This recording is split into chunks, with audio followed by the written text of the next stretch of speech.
Hello and welcome to News Morning here on New Day on TV3. My name is Beatrice Sedu. Coming up in the next few minutes. Cabinet approves new National Ethics and Anti-Corruption Action Plan to be rolled out from 2026 to 2030.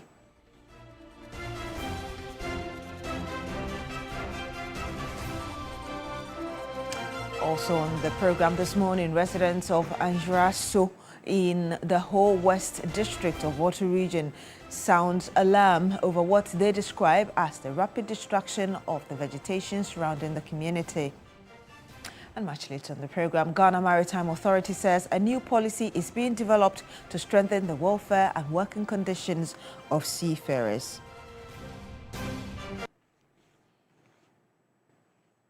My name is Beatrice Sedu. Thank you very much for joining us on the program this morning. Now, Cabinet has approved the new National Ethics and Anti-Corruption Action Plan to be rolled out from 2026 to 2030. Speaking at the Civil Society Forum at the University of Ghana, President Mahama said his belief in participatory governance remains unflinching. And I wish to use this platform to restate my commitment to transparent and accountable governance. In my past presidency, I had the privilege of launching the 10-year National Anti-Corruption Action Plan in 2015. And I'm pleased to report to you that just yesterday, Cabinet approved the new National Ethics and Anti-Corruption Action Plan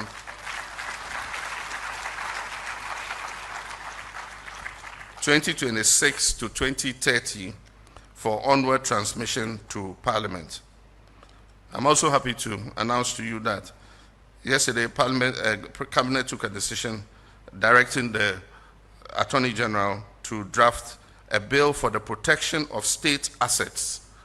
It's called the State Assets Protection Bill. It shows the guidelines under which any state asset can be disposed, including lands, buildings, state assets, factories, industries, so that no government just capriciously disposes of state assets. Now, former Chief Justice Gertrude Araba Esabasaki Tokonu has filed an application with the Supreme Court seeking a review of the court's decision and orders dated May 28, 2026, arguing that she was denied a fair opportunity to be heard before significant orders were issued in a constitutional matter affecting her.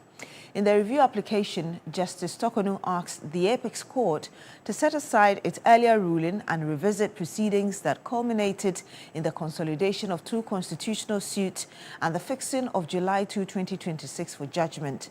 According to court documents, the former Chief Justice contends that despite the panel of justice affirming it could not assume she had been informed of the withdrawal of her legal counsel's services, the matter nonetheless proceeded in her absence and without legal representation.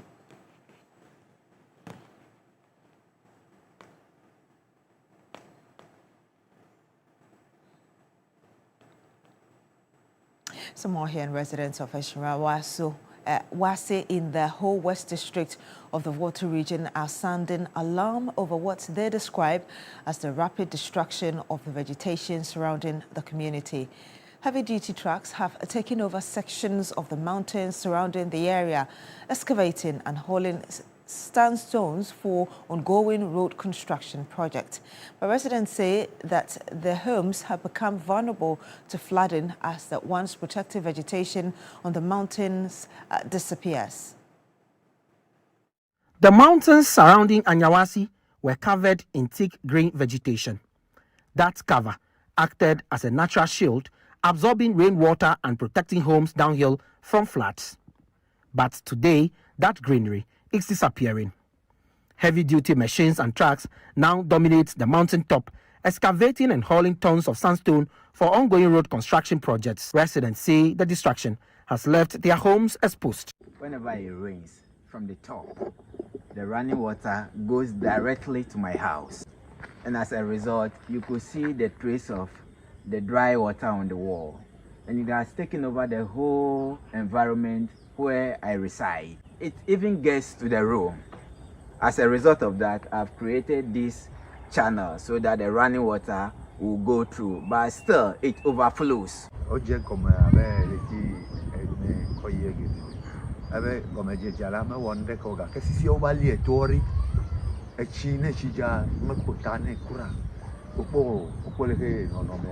Others describe it as a disaster waiting to happen. It's a earthquake-prone mountain starting from Ouija. So if something will happen, I don't know what will happen. We are all very concerned about the threat this causes to our homes and the long-term implications on the land. Now you see, when you remove the top cover of any mountain or any land, what happens is that essentially the lands become degraded. So in the long term, nobody can use this for any agricultural purposes. We have sent several petitions to the EP and other stakeholders. Nothing has been said, nothing has been done. As you can see, several acres of the vegetation cover up the hills have been destroyed. And now when it rains, the rainwater runs directly into the homes down the hill. And that is what is creating the fear among residents who say that their homes did not used to experience flooding, but now that is the case. You can also see very visible channels created by the rainwater, further degrading the land downhill. A school down there is also suffering from this very devastation. According to Section 12 of the Environmental Protection Agency Act 1994, Act 490, and the Environmental Assessment Regulations 1999, LI 1652, no undertaking likely to affect the environment can begin without EPA registration and an environmental permit. Then the right process is like you obtain a permit before undertaking this kind of activity, and which did not happen. Yeah, we did not happen. We went into the sites where the issue is happening, and our interaction with both the community and the contractors. That time there were two. There were two contractors, Ultra Nexus and I believe First Sky and so our work, this issue resulted in one of them relocating from the site, and we are still engaging with the second one that as soon as possible they should also relocate. So when approached, officials of First Sky Construction Limited acknowledged the concerns. They say reclamation work is underway with plans to plant trees to restore the vegetation cover. During a follow-up visit on Saturday, TV3 News observed tons of sand offloaded onto the affected areas, evidence of the company's reclamation efforts. But until the vegetation is fully restored, homes downhill remain at risk. With more rains expected, residents say they are still holding their breath. Faisal Abdul Idrisu, TV3 News, Anyawasi. The British High Commission has reaffirmed the United Kingdom's long-standing commitment to supporting Ghana's economic development, emphasizing that climate-resilient infrastructure is central to shared prosperity. Ghana, in common with many of its African neighbors and global peers, faces intensifying climate impact. Shifting rainfall patterns, rising sea levels and increased flood frequency place growing pressures on urban infrastructure, energy systems and rural livelihoods.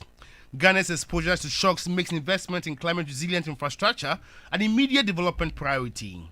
The Green Project Preparation Facility has been launched, capitalizing with a commitment of £5 million from the UK government. Deputy British High Commissioner to Ghana, Terry Sash, said the facility will improve Ghana's ability to tackle increasing challenges posed by climate change. I should also say that the UK is hugely proud to be partnering with Ghana, with FSD Africa, with the Ghana Infrastructure Investment Fund to be working on this initiative, and it's an absolute pleasure to have launched it today, and we're really looking forward to seeing it go from strength to strength and to bring in other partners who are ready to support Ghana's growth and climate ambitions. Chief Executive Officer of the Ghana Infrastructure Investment Fund, GIF, Nana Jomo Bene, highlighted the significance of the facility for Ghana's broader climate change investment agenda. Over the years, GIF has established strong partnerships with key international institutions, including the Global Center on Adaptation, the Coalition for Disaster Resilient Infrastructure, the Climate Vulnerable Forum, Agence Française Développement, AFD, FSD Africa, and other climate-focused organizations to advance climate action within Ghana's infrastructure sector. Chief Executive Officer of FSD Africa, Mark Napier, disclosed that the launch of the Green Project Preparation Facility marks a pivotal step for Ghana's climate finance ecosystem. The longer we wait to invest in climate resilience, the more expensive it will be to backfill later.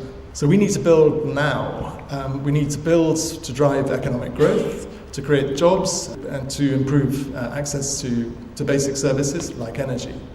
And so we need to build now to reduce the country's exposure to the costs of a climate disaster and avoid storing up climate liabilities for future generations. An initial pilot cohort of projects is already in active preparation. Now, Ghana's agricultural sector is facing mounting pressure as farmers across the country struggle to access fertilizers due to delays in the implementation of the government's subsidy program. Responding to the concerns of the farmers, the Minister of Parliament for Dom Kwabenya Eliklim Akurugu distributed fertilizers to the farmers in the constituency. For many years, subsidized fertilizer has played a crucial role in supporting farmers by lowering production costs and improving crop yields. However, with supplies unavailable for several months, many producers have been forced to purchase fertilizer at significantly higher market prices. The situation has placed considerable financial strain on farmers, many of whom are already grappling with the rising cost of seeds, transportation and labor. As a result, some have reduced the labor of their farms, while others have abandoned portions of their cultivated land altogether. The Member of Parliament for Dome Kwabenya Eliklim Akurugu, upon a call from farmers' groups, distributed a total of 2,000 bags of 25 kg NPK fertilizer, 300 bags of 50 kg urea, and 200 cartons of liquid organic fertilizer. Farmers from areas such as Abokobi, Papao, Atomic, Westlands, and Evergreen were among the beneficiaries. The MP cautioned beneficiaries not to sell the fertilizers, stressing that they should be used strictly for farming purposes. But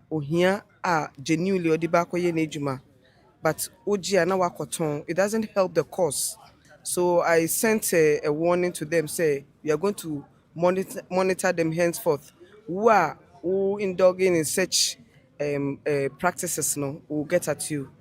Director of Agriculture of the Ghanese Municipal Assembly, Madame Marianne Dompe, is optimistic of a better yield. Last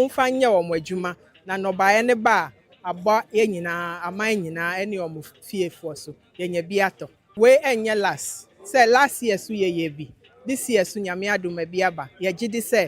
next time so a bit better. Some of the beneficiary farmers expressed appreciation to the MP and government for the support. May God bless her, because we want more than this, especially onion, tomatoes, cabbage, and green pepper. Never hear piano. I do support to phone or say and fan come na. Say never ya. Feed Ghana project no. And so let me produce more at the man. The Ghana Maritime Authority says a new policy is being developed to strengthen the welfare and working conditions of seafarers. Marking the International Day of the Seafarer, the Director General, Dr. Kamaldeen Ali, said that the initiative aims to improve safety, support systems and career opportunities for those who keep maritime trade moving. Samuel Yeboah Adams has the rest of the story. Many people see the sea as a place for travel or leisure. For engineer Benicloti, it has been a workplace for the past 10 years. Right from age 9, I decided to work on board a ship. It's been a dream that I've had for a long time. So even as I was growing up in high school, or people were choosing different kind of professions, nobody was choosing to be in the seafaring domain. So I opted that once I want to work in a ship, I would love to work in a ship at all costs. He describes life at sea as both rewarding and demanding, requiring discipline, resilience, and long period away from loved ones. Seafaring job is a calling, just like the work of the pastors calling. So we miss our children's birthday, we miss ceremonies. Unlike if you are here Saturday and Sundays, is a celebration day for other people. But on board, every day is like Monday. Although the industry has traditionally been male-dominated, Angela, a young seafarer, says the sector offers opportunities for a new generation willing to embrace the challenge. I will tell my fellow women that if you have the drive to work and you feel you want to be here, you can do it. You just have to come and you'd have to prepare adequately because it's not easy. You would be in a male-dominated field, so you have to be prepared to go boot to boot. You have to prepare to work. As the world marked the International Day of the Seafarer on June 25, the Ghana Maritime Authority used the occasion to highlight the often unseen contributions of maritime workers to global trade. Every country, in the silence behind the success and the drive of the country, are seamen that are working at sea and they are driving the economy. So you go to the ports and you realize that there are vessels there, and seamen are those that have brought these vessels, and that is what we depend. The Director General of the authority, Dr. Kamaldeen Ali, noted that efforts are underway to strengthen opportunities and support for seafarers, especially female seafarers in the country. In a couple of months' time, His Excellency the President will launch the National Seafarer Development Program or policy, and this has a number of things embedded on it. Whenever we engage a shipping company to open or to get opportunities for our seafarers, we insist that a good number of them must be women also. Beyond the ships and the cargoes, seafarers say the day serves as a reminder of the sacrifices associated with the profession. I'm an electrician, right? So there are many things that I've experienced on a ship that on land I'm not able to meet any of those systems. So in terms of work, it's also very challenging. Seafaring is a very important job because most of the cargoes in this world is shipped by sea. So if seafarers are not available now, even those goods are still going to be shipped, but it's not going to be as convenient as it is now. This year's Day of the Seafarer highlights the hardship, pressure and risk of life at sea, especially in high-risk and conflict-affected areas, while underscoring seafarers' essential role in keeping global trade moving. Samuel Yeboah Adams, TV3 News, Tema. And that's all for News Morning here on Newday on TV3. My name is Beatrice Sedu. Thank you very much for joining us on the program. Do continue with us on Newday.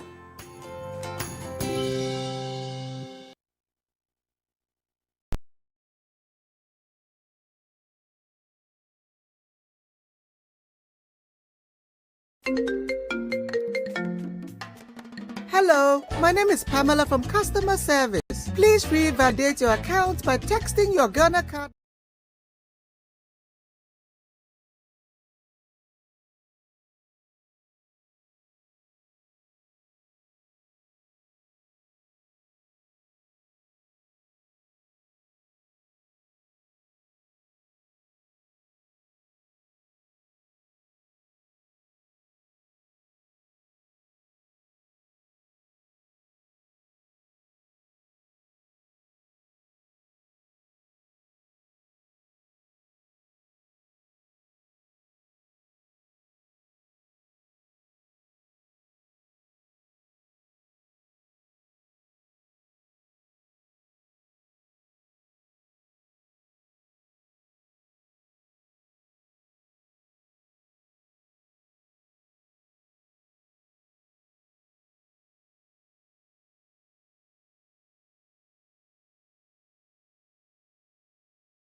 to be the Black Stars against Panama in the first half that frustrates you so much, or will be the Black Stars that in the second half of the Panama game they show so much promise and go on to deliver that sterling performance against England on Tuesday?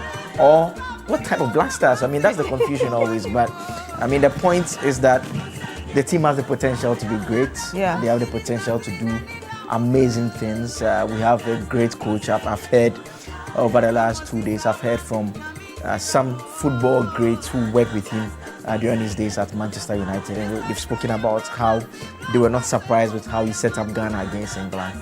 And so the game against Croatia, well, they are ranked around 13th on the world ranking. We are way down there somewhere. 70 something. Yeah, right? I mean, so relatively in terms of the ranking, they are a better team. But the last time we met Croatia was in the 2006 World Cup. At that time, they were in the top 10 of the world. They were in the top 10. We actually beat them. Oh, yeah, so it doesn't matter the ranking. It doesn't matter the ranking, but it also means that they are extra motivated to get a revenge. So it could be tricky, but we expect the Black Stars to do us all proud once again. Yeah. The first song that we played, the first one, the one before the Grace Ashley one, the Kofi Kinata one. Kofi Kinata, yes. I was in Takoradi. Okay. I was in Takoradi I was in Takoradi on Tuesday. I was doing some work on Tuesday and Wednesday. So I watched the Ghana game in Takoradi. Oh, lovely. Yeah, and this song is like a national anthem in Takoradi. Yeah. I'm telling you, like when there was oh goodness, the song, I love it. When there was a good tackle, the DJ just opens the song, he takes over the commentary. Yeah. When there was a clearance, the song is played.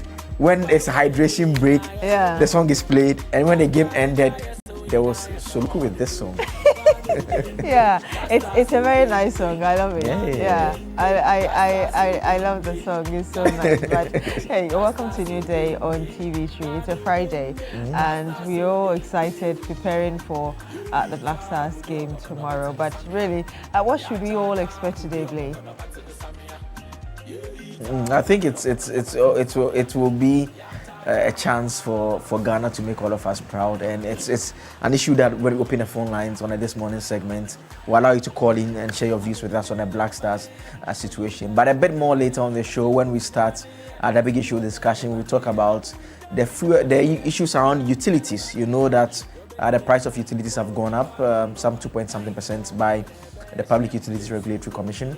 The MPP, they are speaking about that already, because mind you, with the formula that we're operating now under the IMF program, we expect that tariffs are adjusted quarterly to reflect the economic developments. And so in the event you see the indicators like inflation, the cedi to dollar rate, all those things, depending on how they are performing, the IMF expects that to reflect in the price of tariffs or how tariffs are costed. And that is what the MPP is complaining that, well, it does appear that inflation has generally been much better, so they think that it should not be going up as it has gone up. And Yeah, so that I is think an issue Guta is also complaining. Yes. Yeah. So that is an issue that we'll discuss on the big issue segment. Another issue that is also very topical that we'll talk about has to do with the new patriotic party. I don't know whether you saw the videos. Yes, from yesterday. the petition to get Kennedy Japan out of the party. Ken must go. That's what they were basically chanting, and they were chanting that when the minority leader was exiting, and when he was going into the venue for the program. Yeah. We are not too sure why he is the target of those chants, but should Ken leave the MPP? Well, they will have to decide whether they want him in the party or not. I think that he's made a number of utterances, but I'm just surprised why they're asking for it now, because he said worse things, right? The latest one being the fact about the Afari military hospital, that they shouldn't be putting pressure on a government that's just a little over 1 year when they were in power for 8 years and didn't do anything, and trying to justify it by quoting when he was the chair of the Defense and Interior Committee of Parliament, and there are a lot of information that was available to him, and so he knew what he was saying. But well, this is an internal issue. They will have to decide what they want to do with him. Why are political parties so uncomfortable when members break ranks or disagree? Or I mean, it's one of the reasons why partisan political organization it's not quite attractive at all. I mean, yeah, people should be allowed to disagree with the party, don't you think so? I think people are not able to stomach a lot of criticism, especially when they think that even if you're speaking the truth, it should come from the opposing side and not you within who should, toe a line, as it were. So, again, I would say that it would depend on the party. They will have to decide whether or not somebody as influential as he is should be kicked out of the party. Yeah, I mean, I think that for the Afari Hospital, if that is the basis for this conversation, I have my own views on that. Yeah. But I think there was something else that he had said about me saying that he had threatened the party basically that if they are not careful, he's going to spill the bean and he will give them a showdown later in the year. I think he said around July or so if they are not careful. Yeah. And I mean, I don't know, but I mean, the MPP members, a member of their party will be joining us. We'll join the Friday team, so we'll have that discussion and we'll see how we proceed with that and what the concerns are in respect of that. And so that is an issue that will dominate attention. You can always send your messages to us. We are going to share them with the rest of the world. You can join us on Facebook as well. The Facebook stream, you can put your messages there. A lot of you put your messages there. We'll read it to you just about now. But right about now, we'll start with this morning segment where we are going to focus on the Black Stars. We have seen the Black Stars in action against Panama. We have seen the Black Stars in action against England, the sweetest of them all. Yes, the sweetest of them all. The English were so angry. They were so God. upset. In fact, I've heard from some of their greatest footballers. I've heard from Ian Wright. I've heard from Gary Neville. They are all saying that Gary Lineker, the all-time top scorer in the World Cup, they are all making a point that England was lucky because Ghana actually got a penalty. Yeah, which were denied. Our coach complained about it. The coach said that, I think I love the coach. He says all the right things all the time. He says he suspects the VAR guys went for a cup of coffee. So they were not on duty. He says, it's fine. He said once in a while, he also goes for a cup of coffee so he can understand. But clearly, if they had not gone for a cup of coffee, how did they not see that? It was a penalty. Exactly. Yeah. Oh, goodness. He seems to be saying all the right things. From day one, the press conference when he arrived in Ghana to hours before the match, when he said that they have 3 lions, we have how many? 33. Yes. I mean, referring to the population of the country. We'll open the phone lines shortly. We'll cross over to the other side. You can call us. Let us know what you think of the game that is taking place. Give us your prediction. You can also talk to us about who you think should play in the team and who shouldn't play in the team coming up tomorrow. Fortunately, tomorrow we have access to the full complement of the team, unlike the game against Panama where we do not have Thomas third party. We'll have him. He made some changes also. Nyama, who played in the first game, did not play in the second game. Inaki Williams rather played in the second game. Brandon Thomas Asante was very brilliant in the first game. Many thought he was going to play. He was the one who made the run that we were talking about the other time when we were doing a review. He didn't play in the second game as well. So that was also another question. I think Aseye, one of the names? No, it wasn't Aseye. Is this something here, forgive me that I missed the name as well. He also did very well. He had this blonde short hair running around and ensuring that he was defending properly. But one thing Sibo. Yes, Sibo. One thing I'm noticing about the coaches, he seems to have a strategy for each team. Yes. Because the Panama, he went in with a strategy. And you remember that press conference ahead of the game with England, he said that we know how they play and we're going to go accordingly. And we seemed to have had a strategy that worked for us. And so I'm hoping that he would also know, having been in a game for this long, he would also know the strategy that the Croatia team uses so that we're able to beat them to it. Yes, but do you have any predictions? I won't stick my neck out though. I think we're going to do, it's going to be 1 goal difference. And 1 goal difference. Either we are winning by 1-0 or 2-1. Okay. Yeah, but we are going to win by 1 goal difference. Yeah, that's my prediction. Okay, that's I'm nice. very sure. You're I'm very sure about that, yeah. Maybe I'll side with you, and that would make the 2 of us. Yes. Coco is disagreeing with the fact that I'm siding with you. Yeah, she wants me to give my prediction. You as well. They want to hear you. Not now. But I think with what I've seen so far, I expect the team to do well. But I also agree that we should be able to score an extra goal beyond what the general expectation. This one shouldn't be goalless. we should have some goals in we there. need some points. Because those who are criticizing the England game, although a number of us are rejoicing, say that the English coach was just in the he was just there doing nothing. We gave him a holiday. We should have put a lot of pressure on him. So hopefully this time around there are a lot more attempts to score a goal. But hey, you're welcome to this morning segment.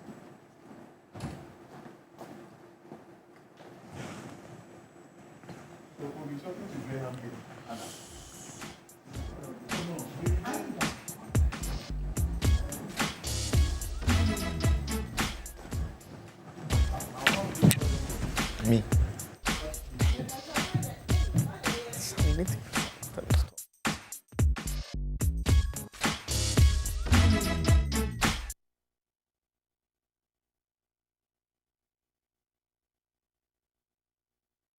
And to address, first of all, our gratitude for your support, for being here.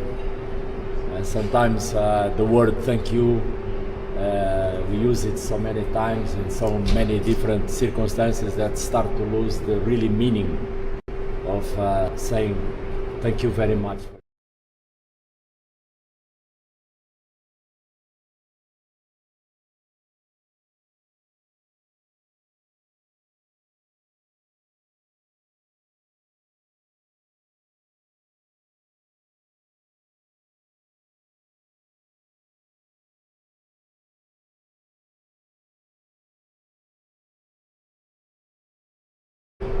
And we take it not as a compliment, but as a gesture of more responsibility for us to do better and better. The second thing, in our lives coaches, sometimes we are the target.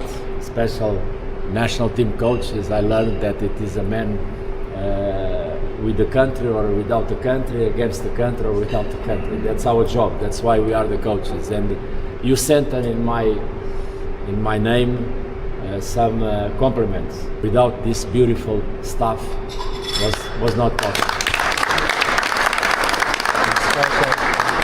Special in front of you, I want to say thank you to our boys, because they understand, they accept my lead. It's not easy in a few days to do everything, but without them, without this staff, it was not possible. So I want to share with them your compliments. So that's the Black Stars coach management team over there when they received some dignitaries who have visited the team. It's been a regular feature in between the games. We've seen that happen so far. What we are going to do now is to build up to that big game that is taking place tomorrow at 9 p.m. Ghana coming up against Croatia. Croatia is currently ranked around 13th. I was making a point earlier on that when we played against them in 2006, they were in the top 10. They were in the top 10, and it was no problem. But that Black Stars team was a completely different Black Stars team. That Croatian team was also a completely different Croatian team. I remember Pavel Nedved and all those guys being in the team. But I mean, what's important is that we get a point tomorrow. But already there are some analysis that some of you are doing. I've seen one that disturbs me a lot, because it has to do with in which country we'll be playing, depending on where we rank, whether we will be playing in Canada or out of Canada. And we all know the implications, the likely implications if we play out of Canada and if we play in Canada, what it will be. So I don't want to look at all those analysis. I think it's too stressful. I've been trying to follow it and it's too stressful. But we're just going to build up to the game. And joining me in the studio is Benjamin Graham. Benjamin Graham is a sports journalist. I prefer to describe him as Ghana's finest commentator. You may have heard him running the commentary. There was one game that he was commentating on. I was telling him I'm a big fan. I don't know which stadium that was, but you had the microphone, the access to the PA system, and you just chanted, Ghana, Ghana, Ghana, oh say, yeah. Where was that? That was Qatar. That was Qatar? Yeah. Do you remember which specific game? I think it was Ghana against Portugal. Ghana against Portugal. Yeah. Wow, the response in the at the stadium was amazing. But you're fantastic. Yeah, you're fantastic. Thanks, brother. Commentator. Fantastic commentator. I'm a big fan. Let's build up to the game that will be taking place tomorrow. Is it fair to say that we have? This was when the Black Stars arrived. Just in Philadelphia ahead of the game. Is it fair to say that with the performances we've seen in the 2 games, Ghanaians have every reason to be hopeful of a better performance against Croatia?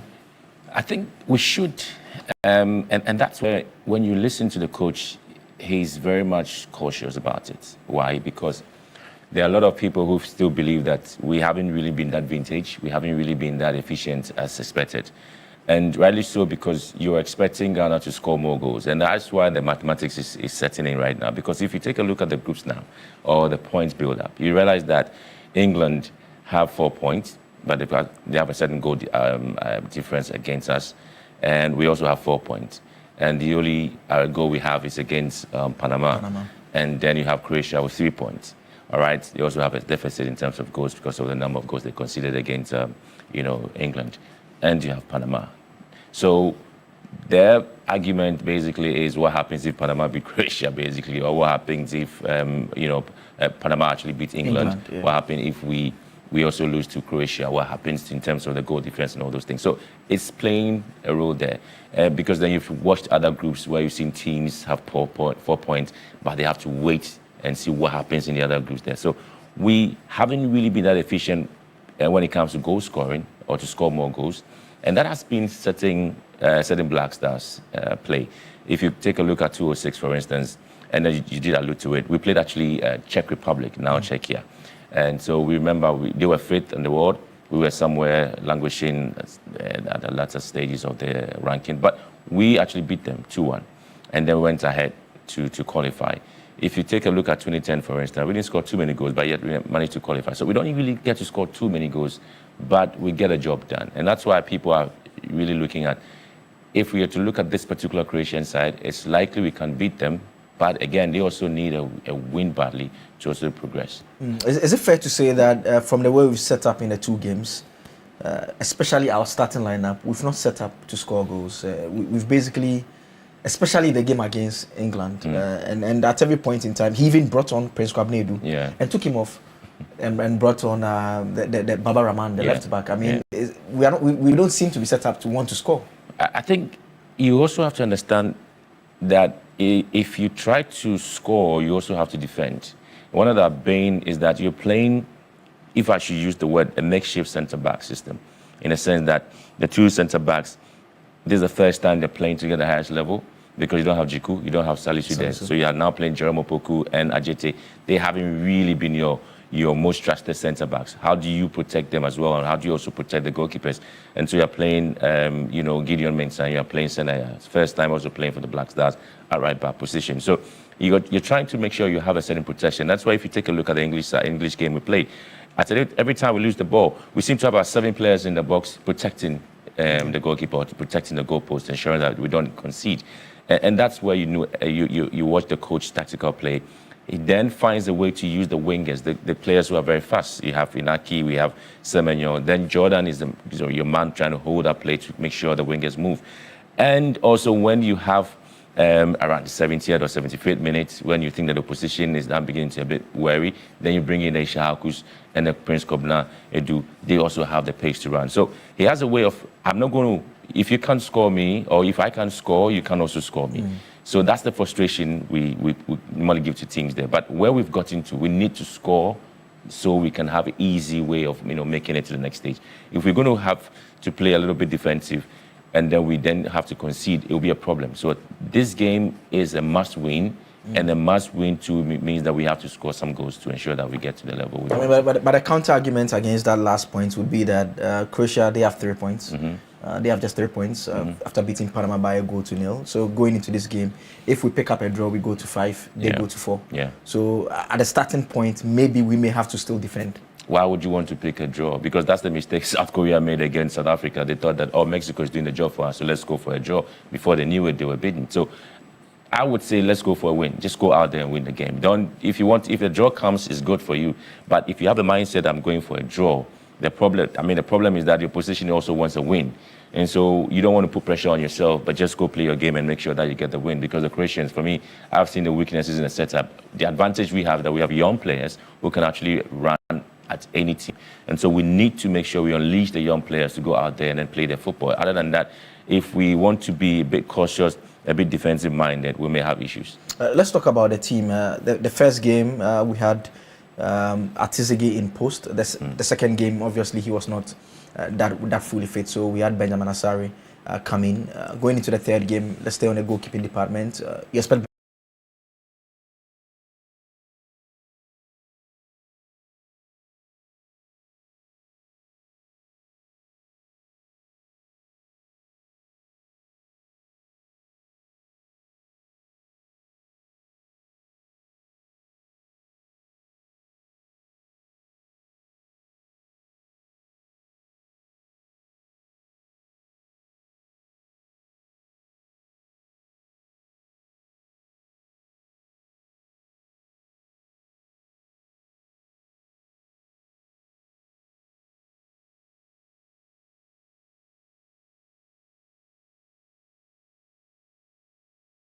and then let him build on that confidence he has. And then obviously, against Croatia, I don't think we're going to have issues, because once he's there, we're good to go.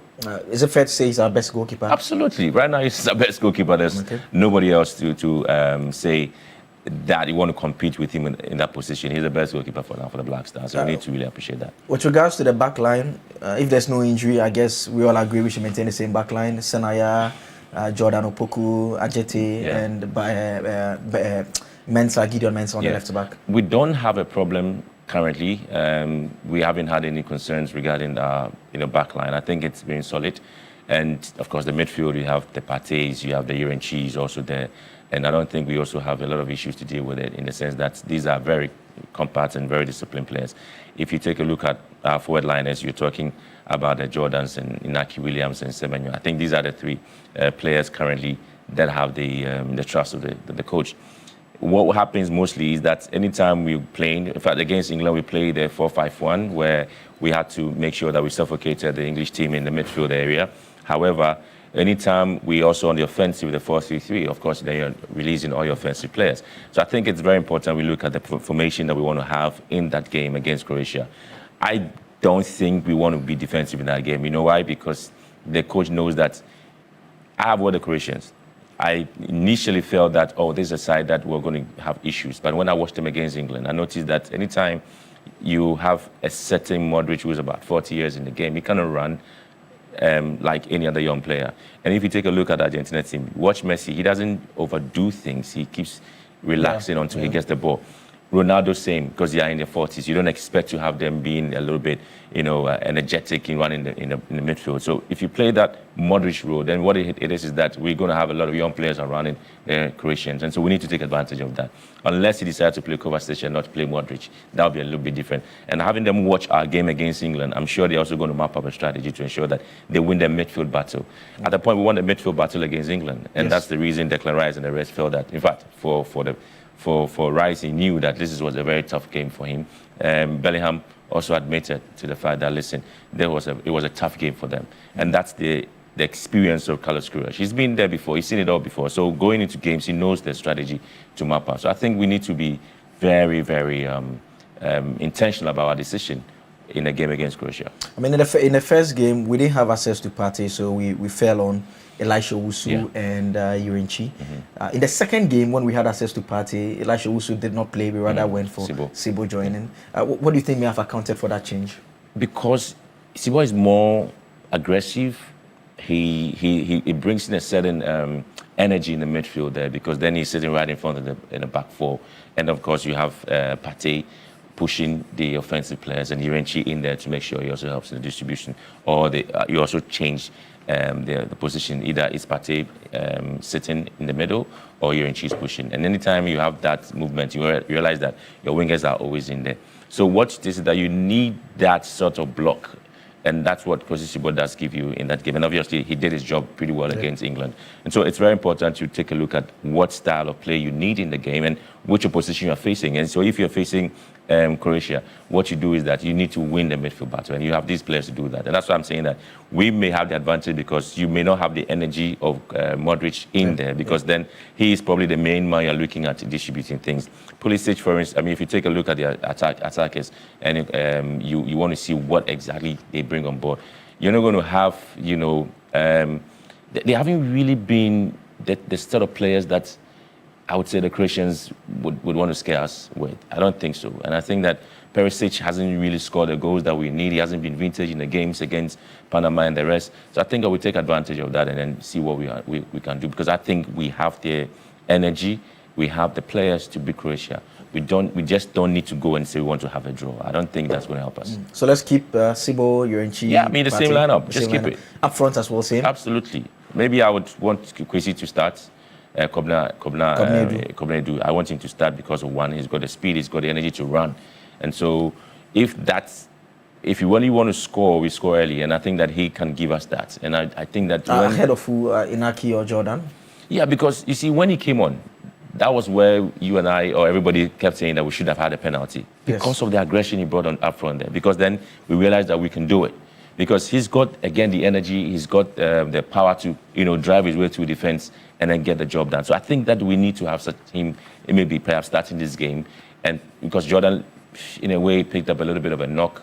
So I would rather want to have him come on the second half. But then if you really want to get the job done early, I think these are the players you need to bring them on board. There's one player, he just popped up in the shot, Brandon Thomas Asante. Yeah. He was phenomenal against Panama. He played no role in the game against England, and that got people talking. And there are some who are saying that, well, maybe we need him up front. We need Semenyo as well, and just maybe either Nyama or Ishahaku, so that we, even while defending during the transitions, we can still move up quickly. Brandon Thomas, I'm surprised he didn't play in that England game. Yeah, I mean, one of the things you need to see in the coach's style of play is that it's all defending, all attacking. And that's why in the England game, you could see Semenyo defending corner kicks, Jordan defending corner kicks, you have Inaki defending corner kicks and all those things. You don't leave your role for someone to do, or you don't think that I'm the striker, so I don't need to come and defend. You have to defend. So when you're throwing in players, you need to make sure that these are players, when you go on the offensive, you're able to come back and defend your line. So in as much as, yes, they are very good players, the roles given to them has to be watertight and they have to follow it, because you're playing a system where you need to ensure that you also stop the flow of goals coming through your 18-yard area. So it's very important that the players understand their responsibilities. Brandon, yes, I would have loved him come on in the game against England, but I think that the coach knew what he was doing. And so the analysis again in the England game is that we were not efficient in terms of attacking, but anytime we did switch on, it was a problem for the England defense to deal with. So if we want to have the same system, I am saying that the Croatian side aren't as fluent as compared to the England side. I've watched them, 2 games I've watched, they haven't been that exciting for me. So we have the advantage. To be fair, they've always virtually played that way. I mean, if you pick the previous, even the Euros, but they still always go very far in the tournament, playing that way. Because then you had a certain talismanic player in Modric, who at the time was at his peak, but he's fading. Perisic is not the same Perisic some years ago, but these are the players they seem to have currently and the experienced players they have, and so they throw in almost everybody, but they have always been outrun. If you watch the Panama-Croatia game, they outrun Croatia at every angle. The only problem with Panama is that they are very, very wasteful at goal, and that's the reason. Even against Ghana, they're very effective, but again wasteful. Against Croatia, the same. So once we've seen the play of Croatia and how they've tried to set the team up, we can also take advantage. That's our advantage, that we've got very, very energetic, speed players who can actually take the job. Or you mentioned Brandon, you mentioned Kobna, Edu. You can Ishaku is there. Even Semenyo, Inak, all of them are very good in terms of taking players on. And so I think that we should take advantage of that and then walk into the game and then be able to win. I think we can do it against Croatia. We don't have any excuse not to win the game. That's why I don't want us to think about the draw, that, if we draw, we are good to go and all those things. Just get in there and then get the job done. Let's talk about England against Panama. They are other group mates. We've played against both of them, because whatever the results will be, it will have implications on us. The English press, they've not been quite impressed with how the team played, particularly against Ghana. There's a video I watched after our game against Panama, where the analyst was saying that the English strikers will be licking their lips if they watched how Ghana defended poorly against Panama, and they were just going to ride it through us. But that didn't happen. Going England against Panama, is it fair to say that it's a done deal, or it could be difficult for England? I think they would want to respond. The criticism against them has been very, very valid there in terms of even their own fans, whatever they say, because they're expecting a certain team that needed to be very efficient in the World Cup. And mind you, Tuchel made some changes by dropping certain players that some people felt that were also wrong call there from him.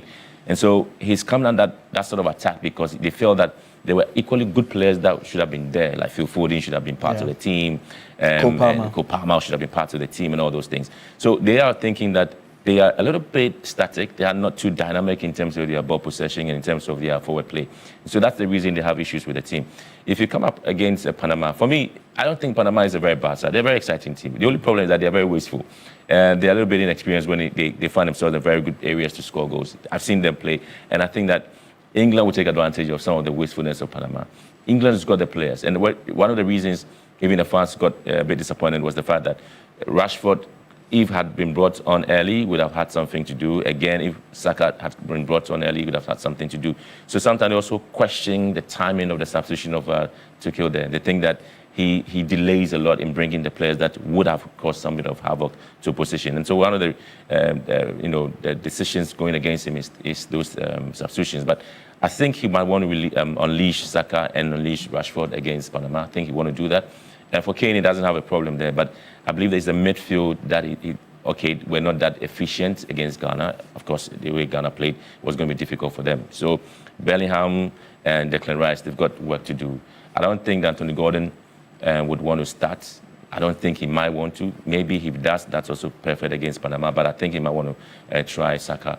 Madueke wasn't as efficient as I expected him to be, again, against Ghana, but it's also understandable the way Ghana plays. So Panama is an open game. They open up a lot. They're not too defensive like we were. So it's going to be an exciting game. But Panama would want to have a goal or maybe get a point, but I think England would definitely run riots over them. I mean, what should be our expectation in terms of the analysis? Should we be concerned, like I alluded to earlier on, that there's the potential that how we place could affect which country we'll be playing in? Yeah, I'm here in Portugal, I'm here in Colombia. If we lose, we play Colombia. And even in the country where we'll be playing, whether we are going to stay in Canada or go to America, I mean, should we be concerned about all those things, or should we just do the job and see what happens? The concern for me, it shouldn't be where we are playing, it should be who we are playing and how we attack. Because, yes, if we don't get to play in Canada, I understand the implication for Partey not being there. But it shouldn't necessarily mean that we cannot get a job done. If it's Portugal we are going to face, because, again, I don't think I've seen the real Portuguese side again in the World Cup. I mean, playing and winning against Uzbekistan is not a problem. The difficulty, Congo even drew with them. And again, it should tell you that we can actually do the same if we want to play the way we played against England. So for me, it's not necessarily about who we play. Whatever it is, the World Cup, you get to meet any team that gets to qualify to the next stage. And so you have to be more disciplined in terms of your approach to the game. And again, if we lose with Colombia, I'm hearing all those things. The thing is, I am not bothered about who we are meeting. I am more interested in how we approach those games and whether we are definitely going to be effective in getting the job done. I said we haven't scored too many goals at World Cups, but we get the job done to qualify. And all our history, in fact, our history at the World Cup should tell you that if we take the goals tally, you may not necessarily get us getting about 10 goals or 12 goals or whatever in the group stages. But to qualify to the next stage, we know how to do it. And we've done that before. So we have the opportunity to qualify and get a job done. So I think that either way, we are game. We need to find a way to make sure that we are very efficient. And I think that the team is getting the support. The delegation that were and the promises that came in, I think the players will not take advantage of that and see what they can do. You worried about that, are you? I mean, there are those who are saying that it's a bit of a distraction. I mean, you have all sorts of people going into the camp. We want the boys focused. But we heard from Jordan. Jordan said that, I mean, they are going to do their best, especially with the added motivation of extra bonus coming from Ibrahim Mahama and all of that. Is it not too much distraction? I have my own concern when it comes to monetary motivation to teams. And I have examples to give that I have seen teams that are not really being given so much, but they are very, very committed to the work. You remember the year that Zambia won the AFCON? Yes. We were paying the highest winning bonuses and the rest, they were not getting what we're getting, but they won the AFCON. So we've been to tournaments where our monetary motivation has always been there, but sometimes you don't get the job done. And we've also seen teams that do not get the necessary motivation. For instance, I am not sure Cape Verde may have the motivation that we are having, but they're getting the job done and have been the talk of town. You can also mention even South Africa, for instance. You realize that there's been a lot of issues with them, but they're getting the job done. So for me, the most important thing is get the job done and the players understand the work. As for us moving there, we give you this extra bonus, we give you that extra bonus. They are entitled to it based on the agreement they have with the state. But it should always come when the job is done. I think, like you rightly said, this monetary motivation and all those things at certain times when there's a crucial game to play, I don't think it sometimes helps. When the job is done, the players understand that they've done the job and therefore they need to be motivated. I think we can do that. But I think we are too in a hurry to think that we've already qualified, so let's just go and we should take our time and do it. Let's talk broadly about the other African countries participating, including Ghana. Would you say that we've given a good account of ourselves in terms of the African teams? 10 African countries at the World Cup. The very first time it's happening at the tournament, and I think that I'm disappointed in Algeria, Tunisia, because on the continent they are highly ranked, but I don't think that they've really been able to show or prove that they are the best side when it comes to the World Cup. Because even Tunisia exiting early and even having to sack their coach after the first game was another problem. Congo, the first time at the World Cup, I understand their inexperience is there, so I'm not really bothered about them. For South Africa, there's a lot of talk about them, and it's history for them to qualify for the very first time to the next stage of the World Cup, the round of 32. And so I can understand the excitement there. And again, all the issues happening between South Africa and other African countries. For Senegal, again, I was expecting a lot from them, but I don't think I really saw, again, the Senegal that all of us wanted to see. Especially so when you're going to rely so much on Sadio Mane and he's not getting. Especially the game against Norway. Yeah. I don't know how they managed to lose that game. Absolutely. So that's another worry for you there when you talk about Senegal. And for Ivory Coast, I'm excited. I think that they also really giving a good account of themselves. Yesterday I was against Curaçao, and then of course 2-0. I think it was a good job done.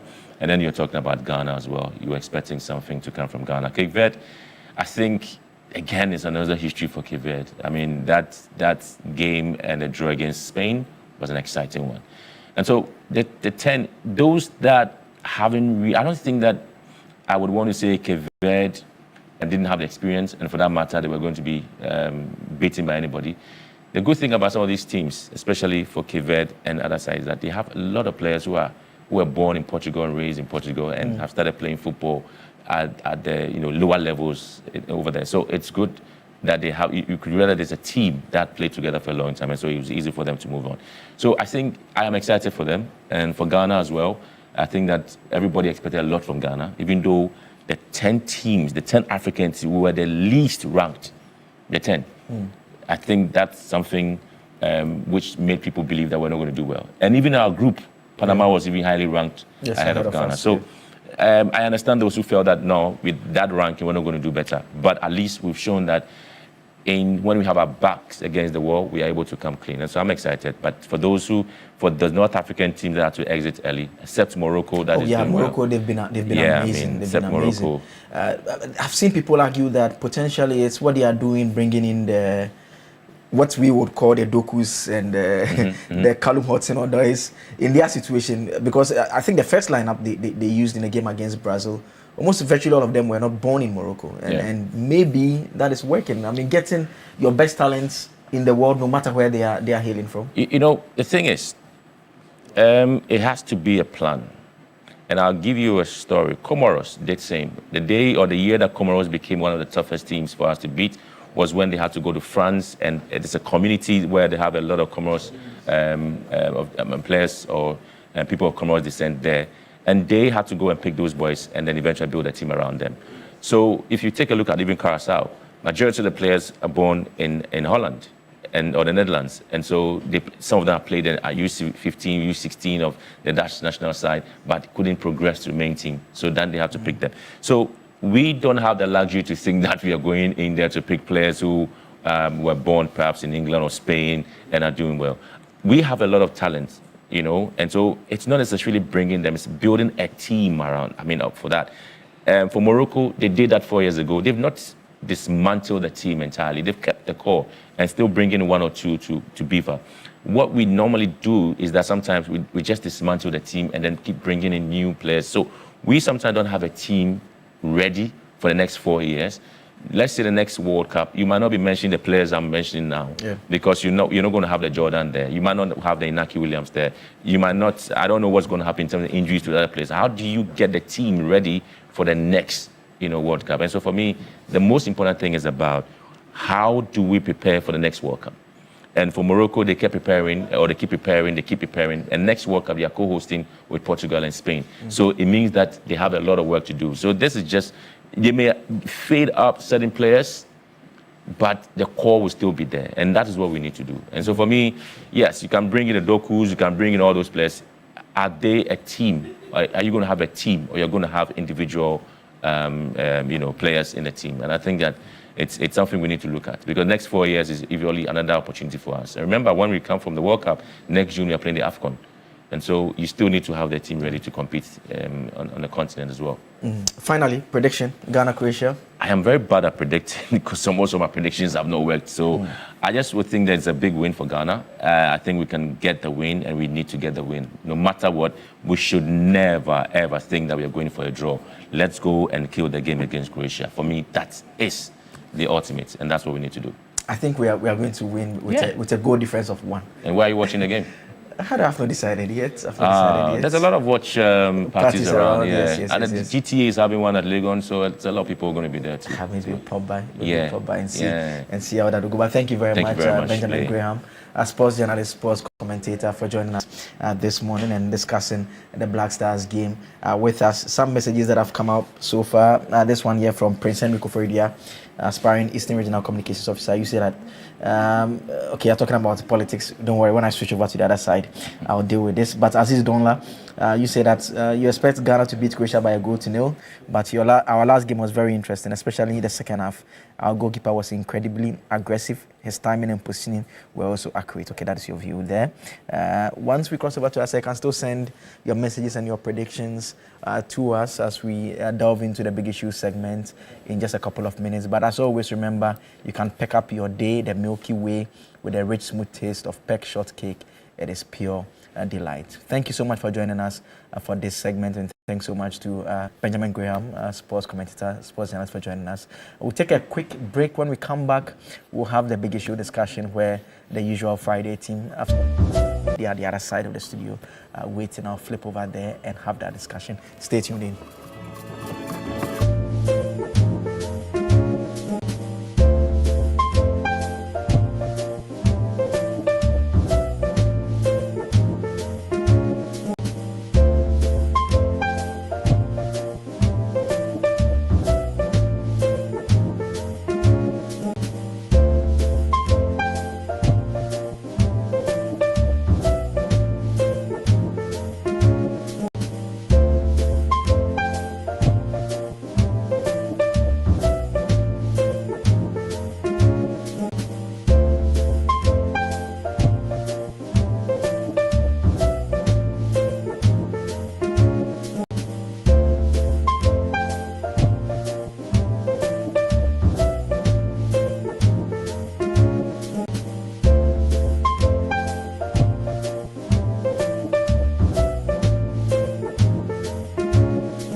Yeah, it comes to the issue.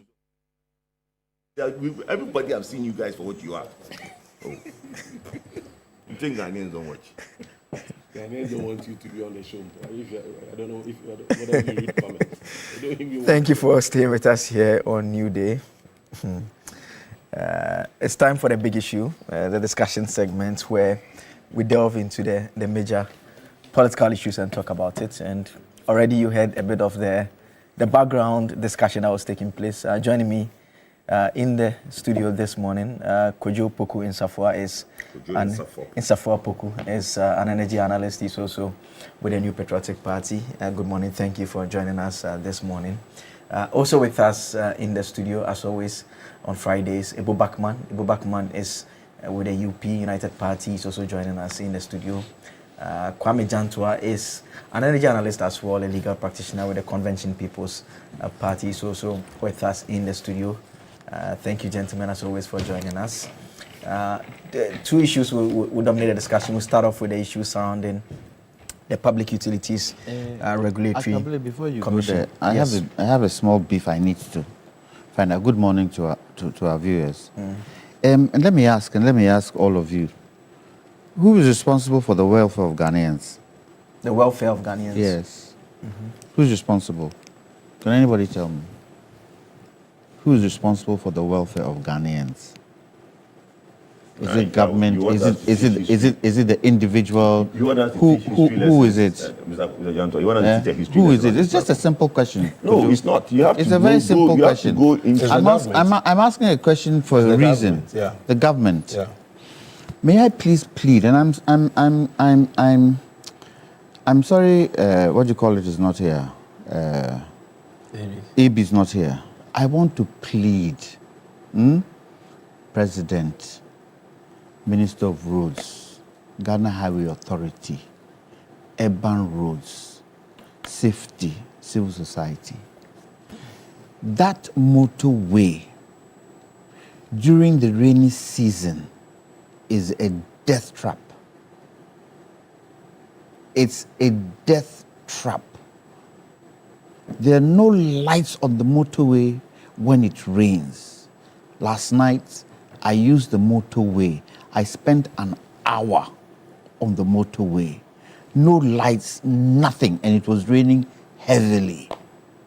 Ghanaians don't deserve that kind of treatment. If we can't do anything at all, let's try and put lights on that road. Because when you look at the trucks that are plying the road, the trotro drivers who are just stopping as and when they want to stop, the people crossing the road, the vehicles crossing the road, and heavy rain, somebody is going to die on that road. Something has to be done. Something has to be done. The welfare of Ghanaians is important to this country called Ghana. Okay. And when it rains heavily like it rained yesterday, we're just lucky there was no accident, but the rain was torrential. The mud on the road, the people crossing, the motorbikes, the motorcycles crossing each other. If you can't do anything at all, please put lights on the road for the night. Okay. We don't want to hear that somebody has died because of heavy rainfall on the motorway. All right. I think I personally have avoided using the motorway for a while now.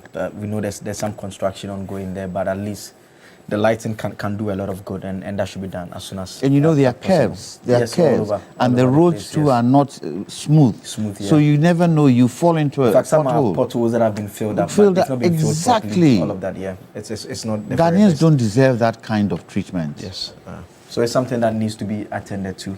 Let's delve into our conversation now. We are starting off with the issues surrounding the Public Utilities Regulatory Commission. And we know that the PURC, on 22nd June, there was a release, the third quarter tariff review decision for electricity and water. And the PURC wishes to inform consumers of electricity and water that existing electricity and water tariffs have been reviewed upwards by 3.49% and 0.85% respectively, effective July 1, 2026.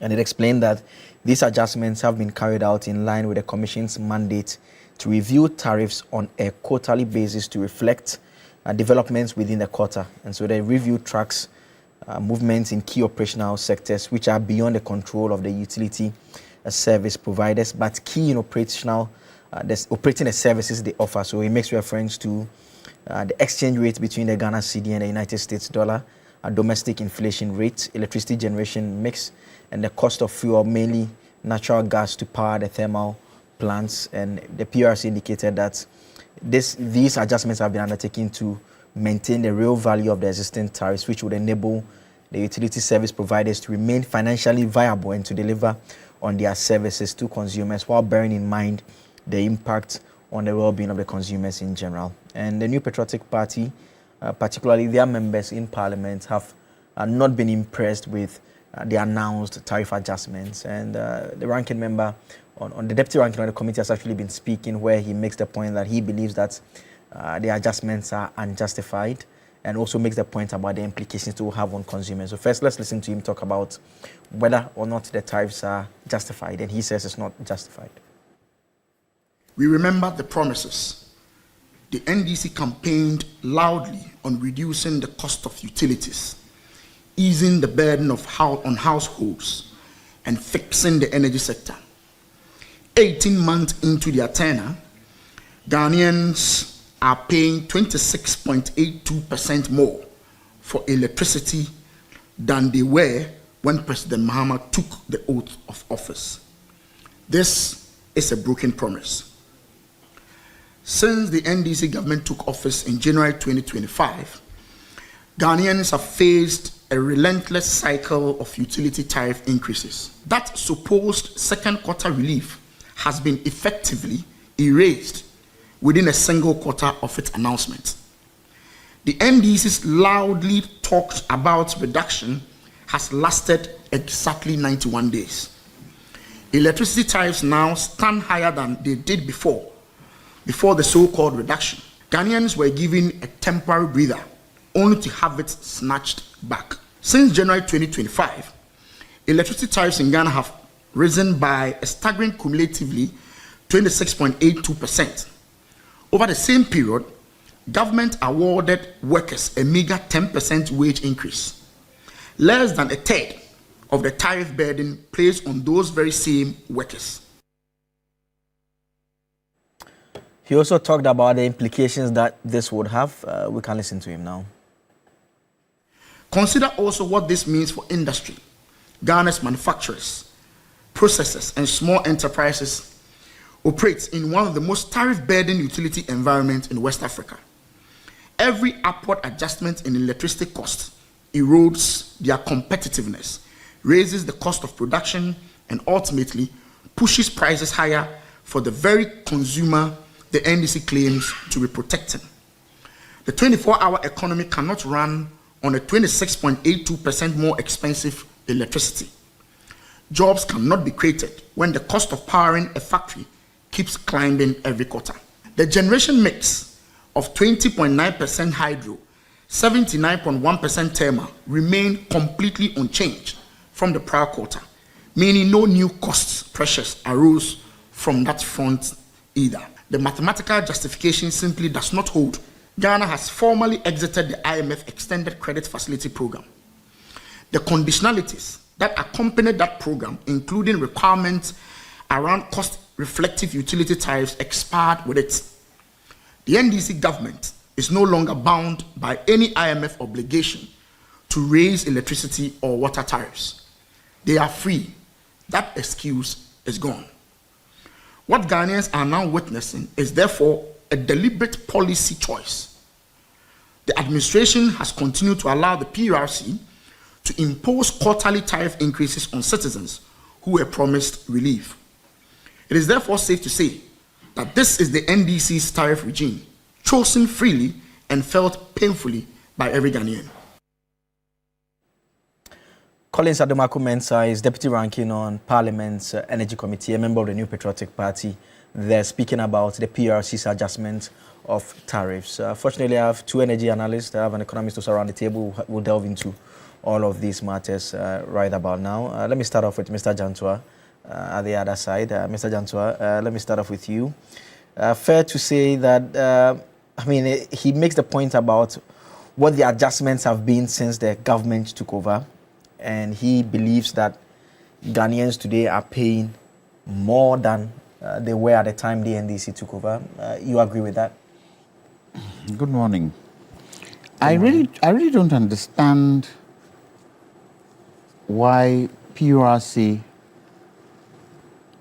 I know they need to do this quarterly review, but when you look at the kind of parameters they are using, has the cedi really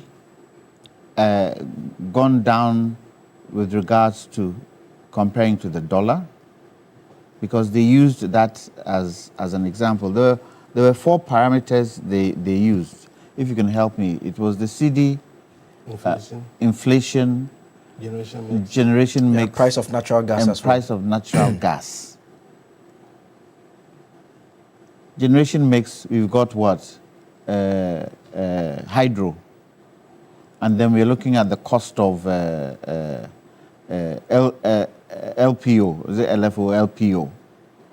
Looking at gas. Now, the gas situation has really got to do with how we haven't really been able to increase our gas production with oil in terms of exploration to production.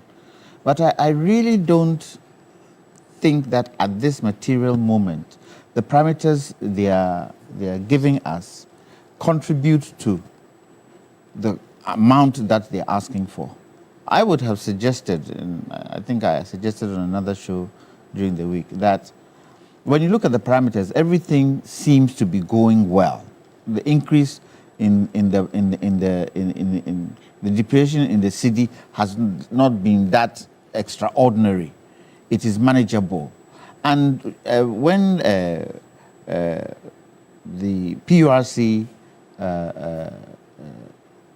chief executive was interviewed on one of the shows, he actually admitted that when you look at the economy at the present moment, everything seems to be going well, but it's an anticipation that things might not go well going forward. And for me, the way I read into that was that then you're trying to tell us that the government might not be able to handle the economy the way it's been handled during the IMF time. And because we are out now, there's likely to be a situation where things are going to go haywire. Looking at the government today, I don't think the Minister of Finance is ready to let things go haywire. I don't think so. Because then they would have gone out of the IMF and then opened the floodgates to do things that would bring the economy into disrepute. So really, for me, I think it is something they should look at again.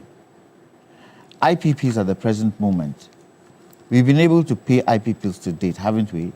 What is the debts compared to previous years? Do we hear IPPs screaming on top of the roofs that, you owe us and all that? We've been able to handle the economy to such a certain percentage. Now, I'm not sure, probably Kojo will be able to tell me because I haven't followed. In terms of governments paying their bills, how far has it gone? How much is owed? The legacy debt that has mounted up, where are we now? Because I believe the cash waterfall mechanism is working and working well. So for me, they should come back again and look at the figures. Maybe as we go through this quarter, if things start rising, then they can come again. But as I said now, I don't see why we want to burden Ghanaians with this type of increase when really and truly the parameters look good. But what should the ideal situation be? Should we be doing projections to determine, or it will be fairer to look at how things have been? Because then the counter argument would be that, like you alluded to, there could be the possibility that things could go crazy. Anything could happen within a short period. We saw what happened with the fuel supply situation due to the external factors. Ideally, what should our approach be when PRC is doing the analysis? PRC should be working with the handlers of the economy. I'm not sure whether they do. They might do. Bank of Ghana, Ministry of Energy. Those people who handle the actual figure work of our economy so that they can budget. Even civil society, Kojo's outfits, and all the other outfits that look at the economy so that they can target it properly. So when they say they anticipate, what was the basis of that anticipation? I'm not sure if you go onto their website, maybe they'll be able to tell us how they've anticipated it to come to these figures. I would even like a situation where PURC don't just put out a statement. I'd like a situation where PURC will come on this show and explain to Ghanaians why certain parameters and certain things have happened for the reason why they've gotten to a certain point. Because look, it affects everybody. Whether MPP, NDC, CPP, it affects everybody. And it affects everybody's last pocket. Electricity and water. Some of the things that they said about water in terms of rusted pipes and all that, where are we now on that particular situation? Where are we? So it is not just a matter of putting out a statement. It's a matter of making sure that people understand and you bring the people along as we do these things because it's affecting all of us.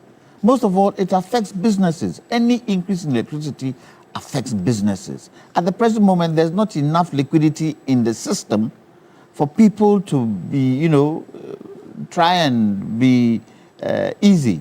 The system is tough based on the kind of economic situation we find ourselves in, the kind of debts that we have, the kind of things that we need to do to bring the economy back to a certain position where people can be comfortable. Because, in this Fourth Republic, and I'm not sure whether my colleagues would agree with me, there hasn't been one time where we haven't been told to try to tighten our belts. Look through. There hasn't been one time where Ghanaians haven't been told, tighten your belts. We want a situation where we can untighten our belts. But we need to do it in such a way that it doesn't put the economy into a certain situation. Let me come to Mr. Poku now. Mr. Poku, if you read the PURC say that they've adjusted, the adjustments have been carried out to reflect developments within the quarter. Yet when you read the factors, the cedi depreciated by 0.2%, inflation is doing 3.43%. And you look at the other indicators, then you attempted to ask that how are they looking at developments that have played out already and coming to the conclusion that they've come to that they want to adjust by 3.49% and 0.85%. All right.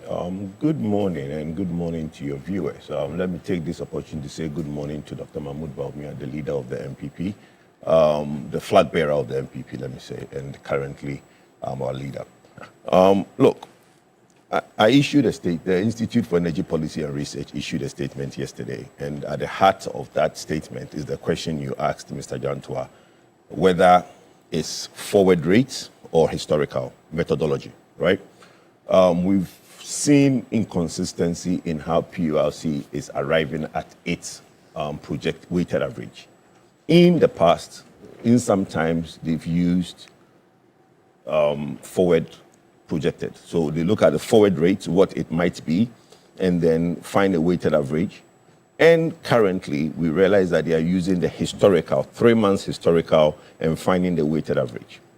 Now, I've had conversations with some people who have worked in the PRC calculation and said that, look, sometimes in a window, if you use the forward rates, you might punish the consumer because there's a certain level of uncertainty, so you might project higher and the consumer might pay more. And sometimes if you use the historical, you might not also get the real value because going forward, things might change. There is the third, there's four issues that is used in determining, as we said, the cedi to the dollar, inflation, WAGOG, which is the cost of fuel, and then the mix. And also the fifth one is the under recovery or over recoveries. In some quarters, if there are under recovery, PULC takes the amount that's been under recovered and factor it into the price. So we pay to make sure that we clear the under recovery. It's only once that I've seen over recovery being factored in to give the consumer a relief. But what the point Mr. Jantua made, which is that the PULC doesn't believe in what the economy is, right? From what you see, all the indicators, the three parameters, inflation, CD, and WAGOG, the price of the gas is projected to come down. Inflation is projected to come down by 17-point-something%, right? Then it's only the CD to the dollar that is 0.2% increase. Yeah. And the point that I have always made is that, you see, in the economy is a science. You can talk all the talk, but the actions in the economy will basically expose whether there is confidence in the economy or not. The NDC talks about stability. There is no stability. If there was stability, PULC will not use a 0.2 to increase electricity. And the 0.2 they are talking about is even the adjusted. So forward-looking, PULC feels that the CD to the dollar, there's a lot of pressure. Because look, we've heard that there's a lot of dollar at the Bank of Ghana. We've heard that there's a lot of reserves, right? If for the next quarter, why can't Bank of Ghana guarantee that dollar to ECG? Why 0.2? Why should 0.2 let us have a 3.5 increase in electricity? You understand the point I'm saying? Because you're looking at inflationary pressures. A 3.49 increase in electricity within this quarter is going to bring in the inflationary problem. We are coming out of the Iran-US-Israeli war. The crude oil prices have come down to about $75 as at yesterday. So it's coming down. So in the coming windows, we will see the price of petroleum products come down. So what I thought PULC would have done for this quarter is to do no increase. Because if you look at all the measures, inflation is coming down, and it will come down further because, like I said, the fuel prices is coming down. The price of gas is come down by 1.75%.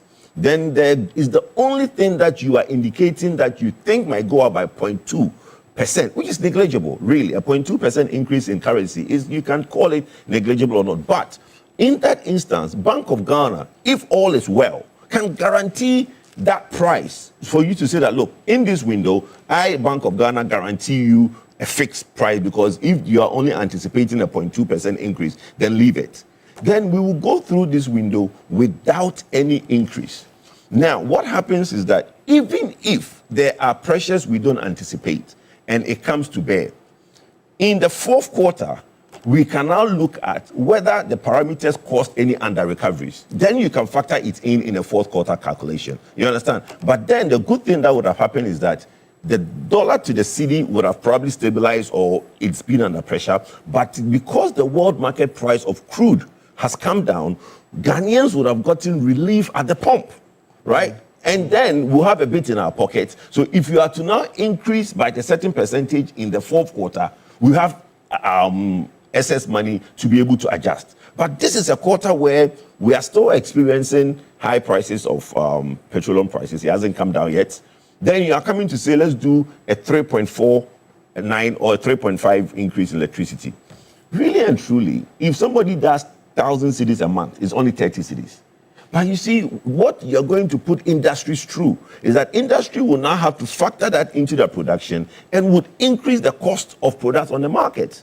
That is creating a bit of inflation. So what we are asking for, the civil society is asking for it. I've seen the MPP press conference, which for me I think is very encouraging, that the government should hold off on this increase because it's really not necessary. In any case, in the fourth quarter, if we think that the outlook is as bleak as they think it is, then we can do the under recoveries in the fourth quarter. At least by then, you have a better picture. We are about to read the media budget. The media budget will bring in certain measures that will give an indication of where the country is heading. So after media budget, PULC will be able to look, because clearly there is a lot of uncertainty in the economy. So two things that for me, I think needs to happen. And the gentleman at PULC reached out, right, after the institute issued the statement, and he will probably have a meeting with him next week, right, to now understand the standardization of the methodology, because it's very important. If I am to now look at consistency in price adjustment, I need to be able to project it and basically correlate it with future. If you keep going back and forth on how you determine, it makes it difficult for anybody to be able to do a correlation between what you did in the past and what you did going forward. So look, Ghanaians and consumers, all of us sitting here, are at the heart of this issue. You're going to increase by 3.5% rounded off, right? 3.49. Water by 0.85. It's just, for me, it can be stepped down. And we are pleading with PLC to have a second look of it, because there is a remedy for you to come back in the fourth quarter and basically be able to review. By then, like I said, there has been other releases on the pump prices that would have come down, because the world market price of Platt and the crude oil price are coming down. And we will be able to now look at it, even if at that time it is 8% or whatever percentage increase, we will be in a better position as consumers to afford that than what you are doing now. Do you get a sense from the numbers that potentially they are trying to do something that they are not telling us in terms of finding revenue? Because I mean, even there are even the quarter three assumptions, and the quarter three assumptions, the generation mix hydrothermal 20.90 was for quarter two. They are projecting 20.90 for quarter three as well. For thermal, 79.10 for quarter two. They are projecting 79.10. The same with the inflation. In fact, inflation 4.17. They expect it to go down to 3.43. Yes. Natural gas 8.09. They expect it to go down to 7.9. Yes. It's only exchange rate that's expecting 11.1 to go to 11.2. Yes. So I mean, even their own assumptions. Exactly. That's why everybody is saying that they've gotten it wrong. Yes. In their own assumptions, that's what I'm saying. That look, today the Bank of Ghana can guarantee 0.2. It's not. But you see, I keep saying, and I've said it on this platform, not all is well with the economy, and people don't believe that. Going forward, the issues that are coming up, the dollar to the cedi is under pressure cooker, right? Because the issue where the Bank of Ghana was using its own internal reserves to buy dollar, to buy gold, and do that, the domestic gold, they stopped it. Now, the other thing the Bank of Ghana is doing, that's very worrying, is that Bank of Ghana keep buying T-bills at 10.5%. Meanwhile, the government T-bills is 5%. Do you know what the Bank of Ghana is doing? The Bank of Ghana is actually financing the government at 5.5%, because Bank of Ghana is the majority purchaser of government T-bills. So if you are issuing T-bills and mopping up money, because Bank of Ghana doesn't have money. So Bank of Ghana is mopping up money from the system and issuing 14-day T-bills. So they get the money. And they are paying 10.4% on that 14-day T-bills. They go and buy government T-bills at 5%. They use that money to buy government T-bills. If Bank of Ghana does not buy government T-bills will be undersubscribed. Because nobody is prepared to give Atoforsin the 5%. Why would I give Atoforsin 5% when I can give the Bank of Ghana at 10%? So that's what I'm saying. Yes. So there is a loss. Every 14 days that we are having that window, the Bank of Ghana is subsidizing the government for 5.5% on T-bill issuance. So it tells you that there is an accumulation of certain indebtedness that the Bank of Ghana is doing. So it's not allowing the Bank of Ghana to have that room to concentrate on the management of the city. Because it beats the hell of me that, like Mr. Jantua said, PLC should work with the actors in the system, right? Why can't Bank of Ghana work with PLC to say that I guarantee ECG a certain rate? Because really and truly, the only reason we are doing dollar to the city to influence our currency is that our PPAs are in dollar and we collect our revenue in cedis. You understand? Yes. Now, Mr. Jantua asked a question that he didn't know the ESLA. Look, when Atoforsin reported his 2025 ESLA to the parliament, what we expected in that report would have been the balance brought forward, right? In the memo that Atoforsin took to parliament to ask for the 1 cedi increase, in that memo, he mentioned two different figures for the accumulated debt in the energy sector. Two different debts, right? And my question is, which is which? But let's put that aside. You've now collected money for 1 year. You're doing your ESLA report to Parliament. What some of us, the civil society space, would have expected is that the first thing you put in there is, this is the balance brought forward, and this is what I am drawing, what is what I'm reducing. He didn't put that. He talks about 8-point-something billion received from the 1 cedi that from ESLA.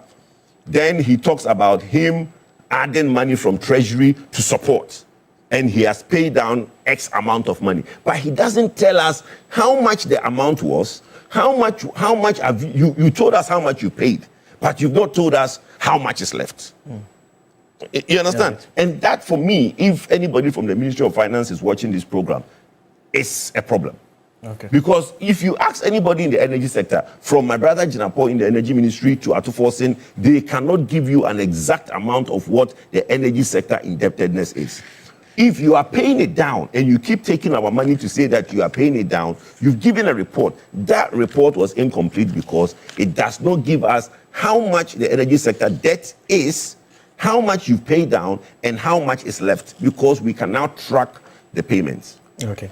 Let me come to Ebo now. And Ebo, what are your own thoughts? What could be accounting for, I mean, what appears to be, if I can even put it as, a bit of a contradiction between the conclusions and the analysis they use to get there.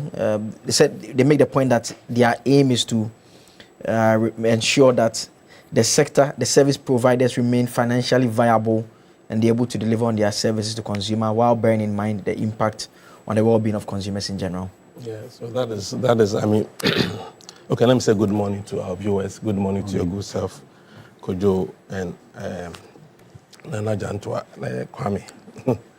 Yeah. Okay. You see, the issue is, the same way my colleagues have put it. If you look at the economy, the macroeconomic environment, and some of the factors they've mentioned, I mean, it will be difficult for them to justify. And so my conclusion is that perhaps they need money. The issue of sustainability is being looked at ahead of issue of affordability. And so that is my understanding of the issue. But Kojo, you said something, I don't know if you can help me to understand. You said there's no stability in the economy. So what is stability, if you can help us? It's not me that's saying stability. No, you said it. No, I'm saying that stability is when you look at a forecast. If the currency is stable, then somebody would say that if somebody is anticipating a 0.2% increase in a currency, and because of that, he's factoring and say that let's pay 3.45 electricity increase, that person is not sure that that currency is going to be stable, and that means there's no stability. No, stability does not mean that there won't be any movement. Yeah, but if it's stability doesn't mean no.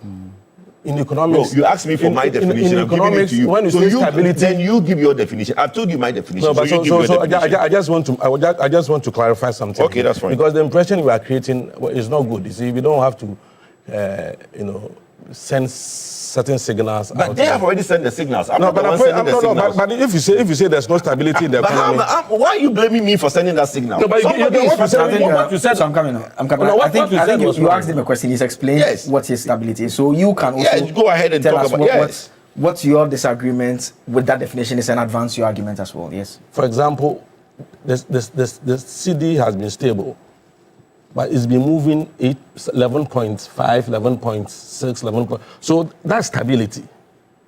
When you have a situation where today it is 11, in 2 weeks' time or 3 days' time, it is somewhere 13 or 12, then you have a problem. So stability does not mean does not mean static situation or a static situation. There will be movement up and down, but the range of the movement will determine whether there's stability or instability. For example, the kind of exchange rate situation we had 2022, 2023 was a clear case of instability. But you can't say inflation. Look at what has happened to inflation. I get you. But if the substantive point is that if we are even to go by your definition, then that should mean that the projection should not even go as they are also doing. So no, the projection issue is projection argument is different from the issue of stability. No, they are related to the extent that you are making a projection based on how the developments have been. So if there's a certain stability, you expect it to be hovering around the 11 thereabouts. Then if you are projecting, it shouldn't be going up by 3.something%. Okay, the stability should lead you to keep it in. Okay, so let me tell you this. Let me tell you this. The year 2020, the first quarter, the government didn't touch water and electricity. So there was no, increment. Second quarter, there was no increment. In the third quarter, 27%. Are you getting the point? So which one do you like? Do you like a situation where we'll be giving zero increment, then 27%? The third quarter, no increment. So in that year, that single year, the increment was 27.15%. 2023, first quarter, 29.96%. Second quarter, I'm talking about electricity, 18.36%. Then third quarter, 4.22%. Then the last quarter, 1.52%. Which one do you like? Do you like a situation where we'll be giving zero adjustment, then all of a sudden, boom, a bigger figure? I mean, we would like what will reflect their developments as they've told us they are doing. So that's what I'm saying, that if you look at the issue of 0.85%, that, for example, if you use 100 cedis every month for your water, they are saying that subsequently you are going to add, you have to pay 85 pesos more to the 100 cedis. Do you understand the point I'm making? If you look at the issue of power, what this means is that if you used to pay 100, you need to pay 3.49% more. And I'm saying that this cannot be a reflection of an instability in the economy.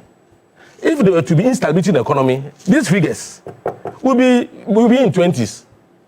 That's why I gave you an example of what happened and the MPP in 2022 and 2023. Do you get the point I'm making? So the issue is that we can talk about the politics of it, we can talk about the economics of it. There's issue of political expediency and the economic prudence of it. And I'm saying that I personally think I've always had a problem with the issue of cost of production in this country. If you follow my conversation on the issue of cost of production, I think that, I mean, for the minority to raise the issue of cost of production, I think they should also consider the fact that other factors have also gone down in the basket. If you consider interest rate, which is a very serious problem for our producers. If you look at the issue of inflation, has also come down. I mean, certain taxes have been removed, but still, it doesn't make us competitive. That is why I want the argument to be made in the context of how we can make our producers competitive by creating a special purpose vehicle or a special dispensation of cost of production for them. We can't allow our producers to go to the market and take the same interest rate others are taking. The same electricity bill others are paying, they're also paying the same thing. The same taxes are they paying. If that is how you're going to go with, then what it means is that even if we don't increase the tariffs, still the issue of cost of production will be a problem. So in that conversation of cost of production, I think we can broaden it and look at what the government has done so far to bring interest rate down from 35 to 40% to less than 20%, which is quite significant. How we've been able to also bring inflation down is also important. But I'm saying that we can go beyond the issue of this tariff and relate it to cost of production and look at the broader picture and see how we can do. But as I think the PRC, I agree with something that Kwame said. You see, sometimes you don't leave people in the dark. You need to shed light on the reason why you make the decision you made. Because now you have mentioned forex, inflation, energy mix, and other factor. But then, when you were concluding, you've given us a picture of you wanting to generate enough revenue to sustain the energy that we have. Because by giving us these two contradictory, information, it's like you are still keeping us in the dark. Come up and explain things to us. Let us, if it is the fact that you have to pay to keep our lights on, tell us so that we know that we are paying more to keep our lights on. Okay. All right. Just hold on a second for me. There's a little issue. It will be resolved. Then we'll come back to you to conclude on that. But let me come to Mr. Jam. So any follow up? Yes, thoughts so far? I'm looking at the 1 cedi per liter energy levy. In 2025, what was the collection? We've been told we collected 8.81 billion generated in 2025. The actual lodgements into the energy sector support account, where that money goes, is 8.66 billion, which was slightly above the 8.62 billion that was targeted. Now, with the 1 cedi, with the 1.26 billion balance, which was now brought forward, total available in the account was 10.07 billion. In now, which account? The what do you call it? The energy support sector support account, where the levy goes into. There's no balance in there. He said that he even paid 12 on behalf of. Yes, he paid. But I'm saying before that. Okay. Before that collection came in, they forwarded the 1.2. Yes, it was there before. Okay. So it came to 10.0 billion. Now, the projection from government was what? 5.7 billion annually, right? 5.7 what? Billion annually. For what? That was the projection when they started in June. 1 cedi. Yes, when they brought the 1 cedi. No, it's not. No, it was 5.7. No, it's not gonna be. The total amount of liters that we get, it's about, in dollar terms, it's about almost. This is cedi terms. No, but I'm just saying This that is it cannot terms. be 5 billion, because if you are looking at even in terms of dollar terms, the 1 cedi total number of volumes that we do is more than the 5 billion that you're saying. So the 1 cedi, in terms of the volumes that we collect, and bear in mind, it's not only the 1 cedi they are accounting for. They are accounting for the 1 cedi 85 pesos, because ESLA was 85 pesos before the introduction of the 1 cedi. So the ESLA reports for 1.85. Doesn't report for just the 1 cedi. I am looking at just on the 1 cedi bit. No, but I'm saying the ESLA report that you are reading from is not just the 1 cedi. It's for the entire. So now, for me, this is where the question is. The purpose for this 1 cedi was to do what? Was to buy fuel for thermal plants. No, it wasn't. No. It was part of it. No, it wasn't. It was part the of memo it. that went to Parliament. It was part of it. Okay. It was part of it. And then pay what? Legacy debts. So if this was what this 1 cedi was supposed to do, looking at the computation from PRC, was this taken into consideration? Was this something that was added to say that, okay, we've gotten X, and the likelihood of anticipating the 1 cedi to increase going forward, was that part and parcel of the computation? No, Kwame, you're getting something wrong. Okay. The light crude oil, is not factored. PRC doesn't factor light crude oil. That was one of the cases they made for that 1 cedi. Yeah, but the light crude oil. But the PRC computation does not factor light crude oil. Yes, but they're talking about thermal plants. No, what fires thermal plants? It's gas and light crude oil. Exactly. But the PRC does not factor light crude oil. Why shouldn't they factor light crude oil? Well, that's the different conversation. It's not a different conversation. No, it's part and parcel of the argument. What it is now, it's part and parcel of the argument. Kwame, let's educate, please. You are saying that the PRC look at the accumulation of money from the ESLA. And the point I'm making to you is that as we speak, that money from ESLA is out of the purview of PRC, because PRC does not factor light crude oil into their computation. Yeah, but they should factor it. Well, that's fine. That's a different conversation. Right. It can't be a different conversation. It's something that should be brought on board. See, the point I was making, and let me make this point. You see, I said there's politics of this issue and there's economics of this issue. You see, I don't like the way the picture the MPP wants to paint in the minds of Ghanaians. We are talking about a current increment. But they have added all the increment over the period that the government has been in office. To throw it out there that there has been 26.82%. Okay. Cumulatively. Yes. But if you look at cumulatively, then you should not be the one to be doing cumulative. Because if you do cumulative, the argument will not be good for you. Because we are discussing the current issue. Let's explain it as it is. But if you bring in the issue of cumulative adjustments, then 2023, you did 61%. Why are we going with this? Allow me to do what I'm doing. Stop it. Ghanaians voted out the MP. Because you promised reset. You've come in and you keep going back to 2023. What is that about?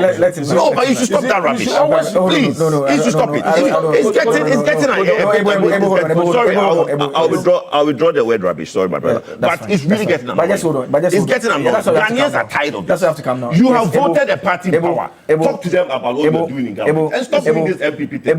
Sorry, I withdraw the word. It's quite annoying. You see, the arrogance of MPP is nauseating. Now, we are talking about an economy. You were given opportunity to manage an economy. You say you shouldn't talk about your record. But you are talking about the current government's record. Because who's in power? Does it make sense to you? You said we shouldn't talk about your rot. What rot? 61. You did 61. Rot. In a year. So that we can all get each other. In a year. That doesn't make sense. Ghanaians have voted out a government. You are in power. You promised reset. You promised lower cost of living. No, please stop that. Are you an NDC member? Are you an NDC member? My brother. Talk about the government. We are asking that Ghanaians should get a reduction. We are not talking about that. We are talking about MPP. Are you an NDC member? Let's stop this UP. We are all saying that Ghanaians should get a reduction. You don't want a reduction. I'm really controlling myself. I'm really controlling myself here. Just hold on for me for a second. I beg you, just hold on. I mean, I think it's important that we do this in a manner that we can all hear each other. And what we've been trying to do so far, let's allow a person on the platform to make his point. If he's asked you a question, I'll allow you to answer. We always have the chance to come back. Ebo is here to exhaust his initial take. So I just want him to wrap up for me. So Ebo, just go on. I was making the point that we are talking about 3.49 as in electricity and 0.85%. We need to explain this to Ghanaians, why this and what this means, right? But you have gone back. You see, you have gone back from the beginning of this government and now giving a picture that the increment is 26.82%. And I'm saying that if you are to go back, 2023, in a year, the government was 1.5 years. 1.5 years, 26.82. In a year, 2023 alone, you did 61.42%. In a year, 2022, you did 27.15%. So if we are to look at the cumulative, the calculations, then you should not be the one to be doing that. That's the point I want to make. Okay. And I'm saying that I don't it's any increment, whether we like it or not, would affect cost of living and the cost of doing business and cost of production. And so in that sense, I wish PRC can reconsider the decision. But the point I made earlier, which one do you prefer? Do you prefer a situation where PRC will give us zero increment and give us boom, like MPP did in 2022? Or we like a situation where in the previous quarter, we had reductions, right? Water was reduced by 4.81%. Electricity was reduced by 4.81%. Water was reduced by 3.06%. Then there has been an increment. So the PRC is not only there to increase. Of course, when the situation is that they would have to, they have to reduce, they reduce. When they have to go up, they go up. But I'm saying that, which one do you prefer? Do you prefer a situation where 0.0, then maybe 20%, or as and when situation changes, they also amend their calculations? Mr. Poko, I'll just give you a minute or two. What we are saying is that, look, and my brother, sorry for the word, I'm very sorry. Look, let me tell you something. What we want Ghanaians to have is lower cost of living. As you put it, in the past, the NDC were on the neck of Ghanaians that MPP is in power and there is high cost of living. We are going to reset this country. When we come into power, we are going to make sure that cost of living comes down. Ghanaians bought into that narrative and voted NDC. The NDC is in power. And all that the MPP is trying to let Ghanaians understand is that since this government that promised you a reset, promised you a lower cost of living, since they've been in, there's been a cumulative of 26% in 18 months. What is wrong with that? And what this platform is trying to do is trying to plead with the PLC that within this quarter, let's step down the increase. You are not talking about that. You are talking about 2023 and 2024. When I spoke, I'm here for MPP. I didn't even do the MPP politics. You understand? You are here for UP. You're not here for NDC. I didn't respond to you. No, that's fine. But the point, but press conference. I agree. But the point is that even me, that I'm here for MPP, did not do MPP politics. Okay. We did a Ghanaian. No, we did a Ghanaian politics. It's been done already by a ranking member. We are all pleading for Ghanaians, you and I, to get a relief that the increase doesn't happen. That point has been made. No, you are not making that point. You are justifying it. No, I've not justified anything yet. I just shed light on your record. That's all. That's what I did. You can never get to the end of the road if you don't know where you're coming from. Very important. Mr. Jantua, that's not important. Okay. You cannot. After a plane have taken you to another destination, where do you need to know where you're going? Definitely, there has been a situation that has brought accumulative debt in the industry. And that should also be considered. It isn't something that, is from the sky, and then you say, oh, we are going to do X, we're going to do Y. You've got to take it from where you left off and what you came to meet to make sure that you can do what? Sanitize the situation. I believe certain parameters where Ghana is concerned in terms of spending, certain parameters have come down. Haven't food prices come down? Food prices have come down. Certain areas are coming, and we all knew that it would take time for us to be able to bring the economy down to a certain point. And I must say, President Mahama, in his short time he's been here, has done quite a lot where this country is concerned. As to where we all expected the MPP to have done much, it didn't happen that way. I'm not saying when they came, they didn't do what they could do. They've done their bit, but the bit that they did has also contributed to where we stand today, positive or negative. Okay. So let's look at how we are able to make sure that going forward, some of these things can come down for a comfortable life for Ghanaians. Simple. So that is it by way of our discussion on the utility issue. We'll quickly delve into the New Patriotic Party matters and wrap up the conversation. Yes, there are calls for the dismissal of Kennedy Japan from the MPP and its impact on the party. Unity is one that has dominated the headlines. There was a meeting that was taking place at Alisa yesterday. I just want you to watch a bit of the video and what played out at that particular meeting. You are begging, they shouldn't show. I know what you're going to show. You are begging, they shouldn't show. You're going to show those boys outside. Yeah, there's no video. So there's no video. Let's show it. You are begging, we shouldn't show. When I was playing. In fact, what happened was that some of the supporters of the party pitched camp at the venue. They were saying that Ken must go. And what really has Kennedy Japan done? First, the Afari Hospital in recent times, he spoke about it, where he was unhappy about the fact that the New Patriotic Party was calling on the NDC to finish and open up the facility, and he was making a point that, so you see them holding a banner there, the Kennedy must go, with a picture of Kennedy Japan over there, and you got the party.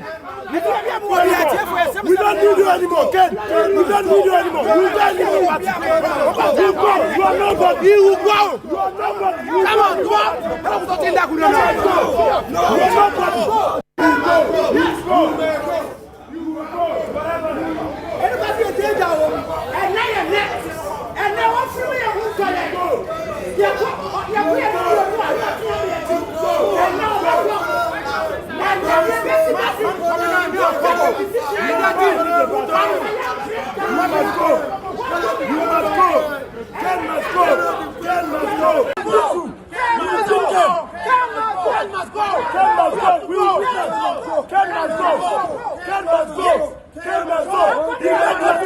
He made everyone was come here. We will beat up. Nothing will happen. He made everyone was come here. We will beat up. Let's go. Let's go. Let's go. Let's go. Let's go. Let's go.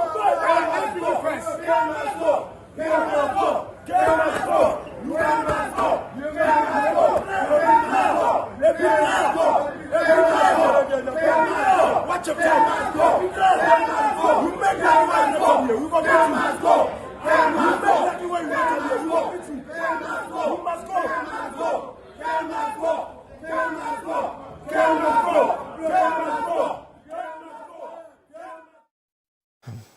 So that was how things played out at Alisa during the MPP meeting, and I was making a point that he had spoken about the Afari Hospital. After the Afari Hospital comment, he had said that, look, he was going to give the MPP a showdown. He was going to spill the bean and talk about what he knows about, which would affect the party.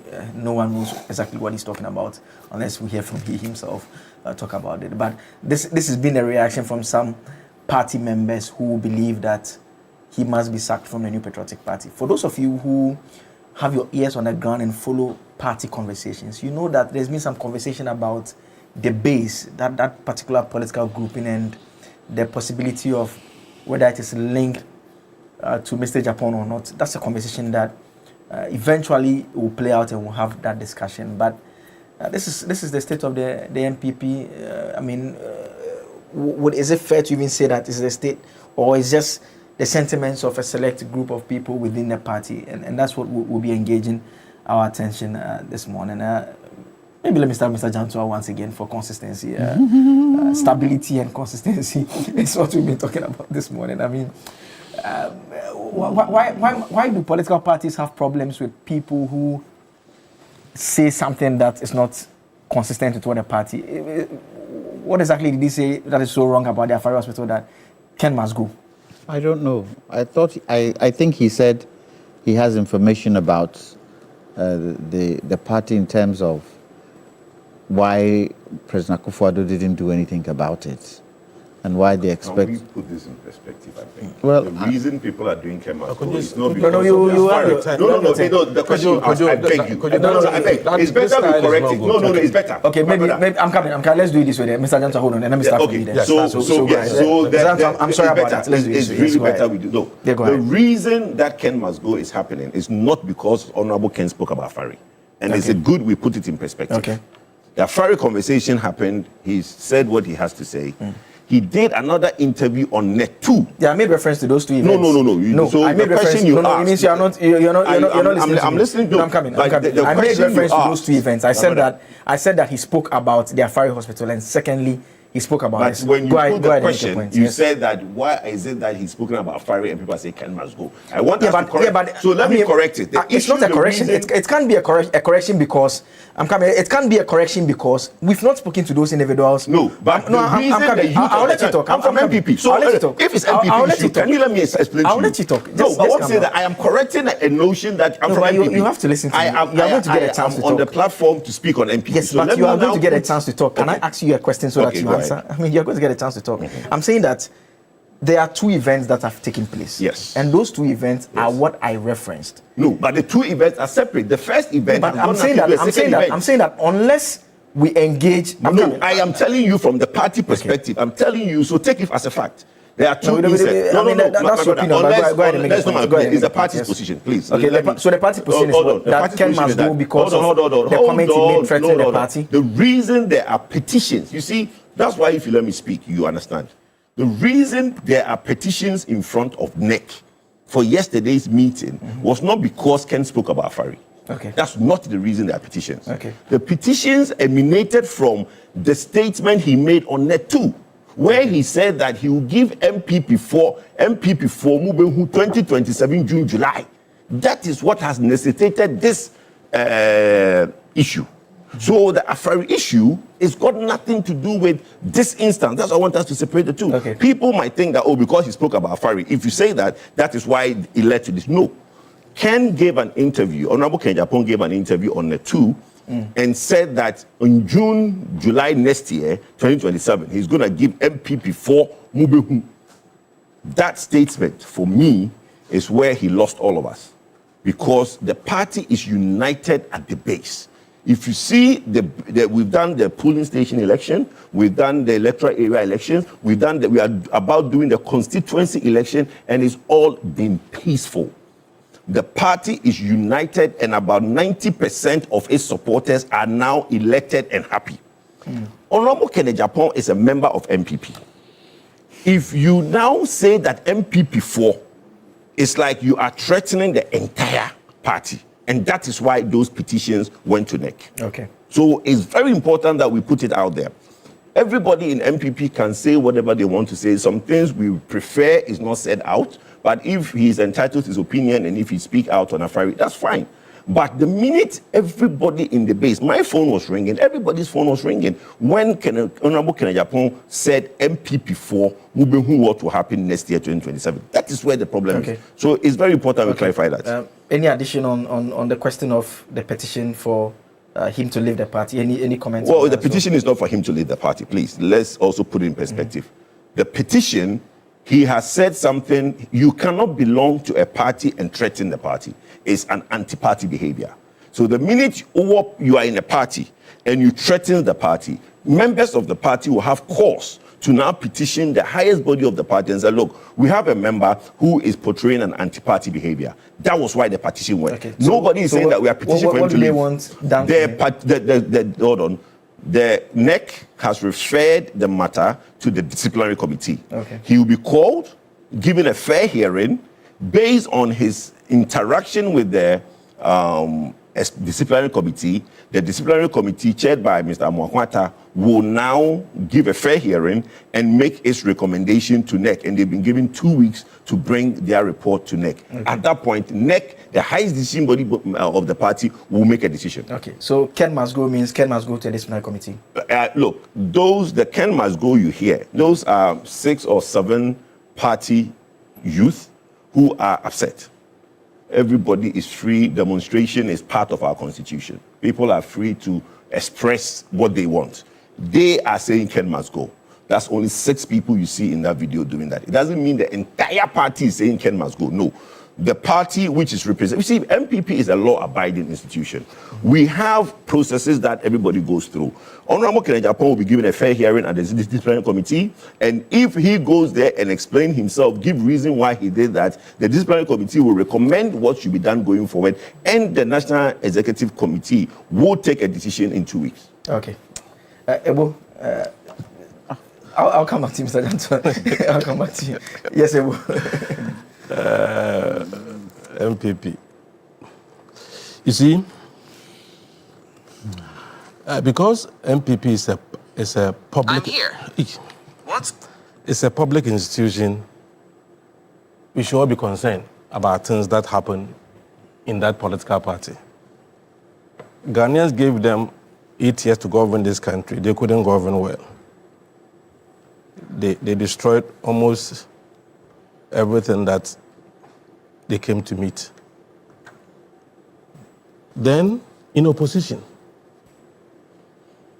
you don't even know how to be in opposition. It's really a problematic situation for MPP.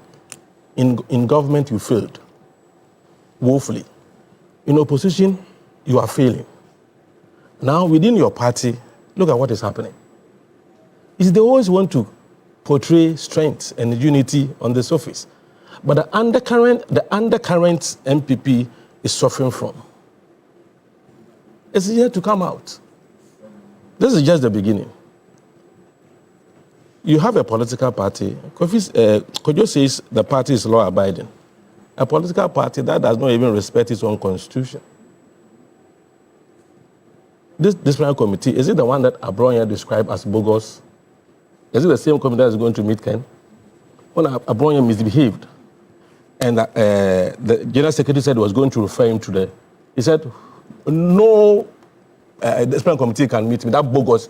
The disciplinary committee is very bogus, and if I use words that I cannot use, against, nothing was done to him. The same political party. Now, this bogus committee wants to meet Kennedy Japon. So, it's really, those of us who have been members of that party before. When you look back and you juxtapose the MPP we knew with the MPP we have, which has virtually become BPP, Bawumia People's Party. The party has graduated from Nana People's Party to Bawumia People's Party. So they openly can say, until Bawumia becomes president, nobody can become candidate of the party. They openly can say, you can only be elected to be regional member of the party and a constituency member of the party and national member of the party if you are known Dr. Bawumia supporter. I mean, these are leaders of the party saying some of these things openly. So if Kojo says the party is law abiding, I don't know the kind of law they are abiding with. You see, so, but you see, whether they like it or not, Kennedy Japan is an institution within MPP. In fact, if you want to be serious and you go down and talk to individual members of the party, not the delegates, those who are easily bought, talk to the ordinary members of the party and compare Kennedy Japan's strength in the party grassroots to that of Dr. Bawumia. You see a vast difference. So they should tread cautiously in dealing with Kennedy Japan. If they really want to do better than 30% in the next election, maybe 32 or 31%, they should talk to him.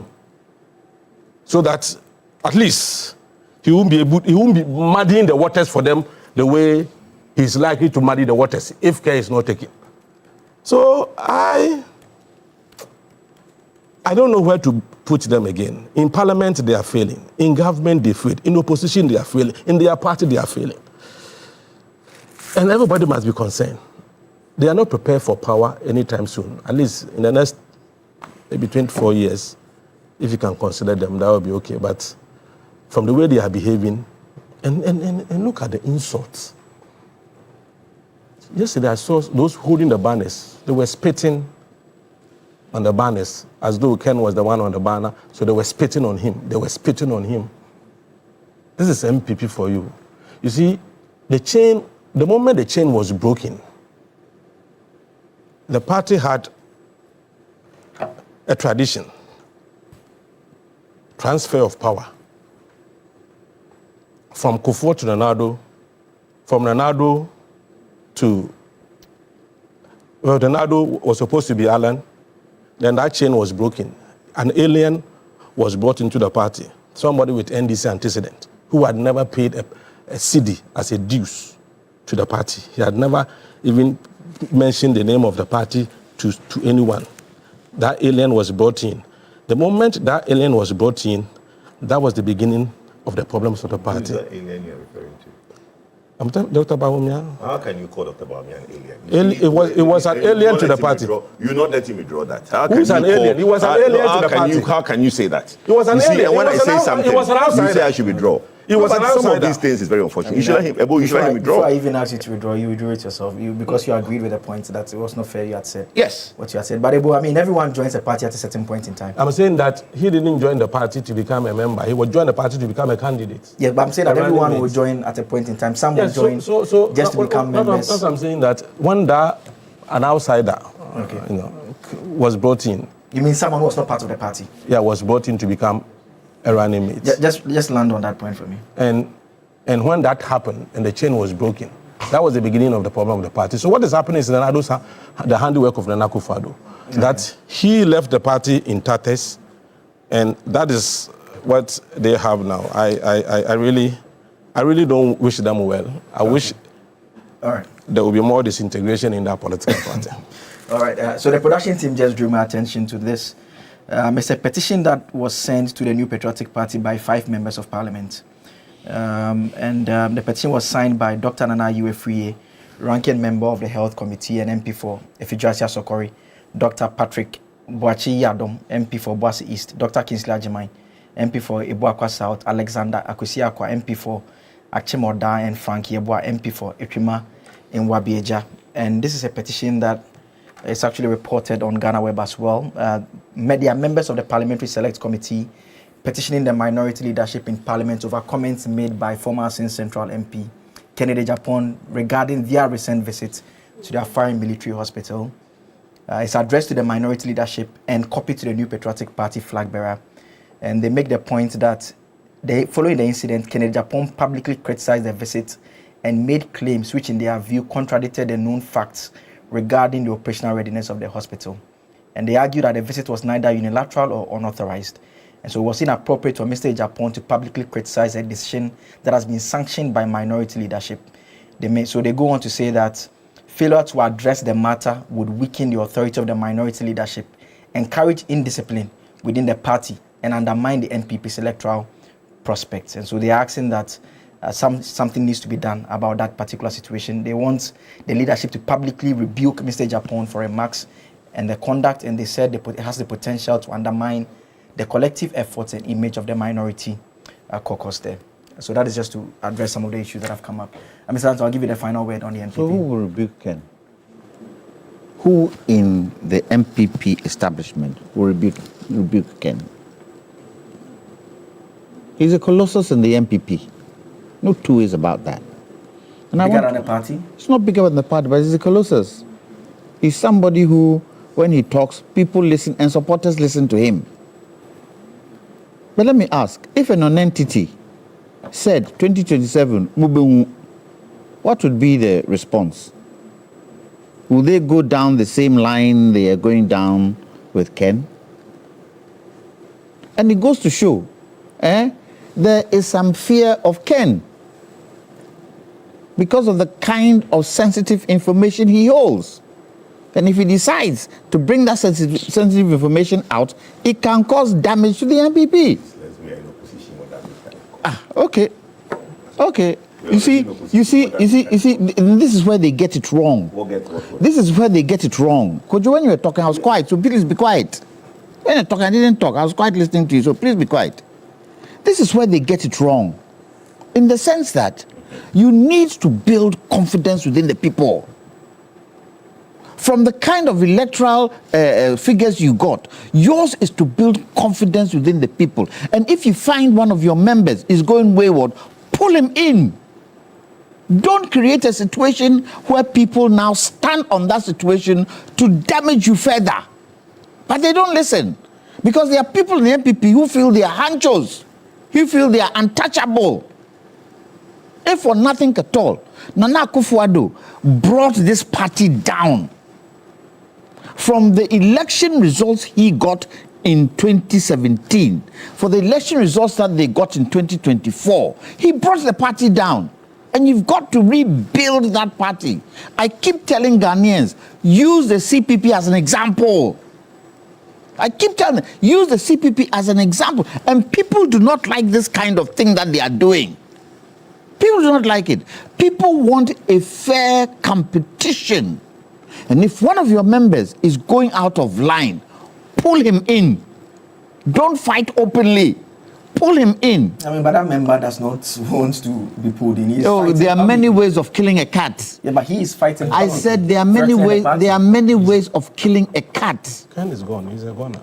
There are many ways of killing a cat. If you feel that individual has the kind of support that can move things in your party, pull him in.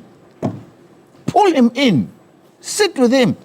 What did Vice President Bawumia do when he was elected?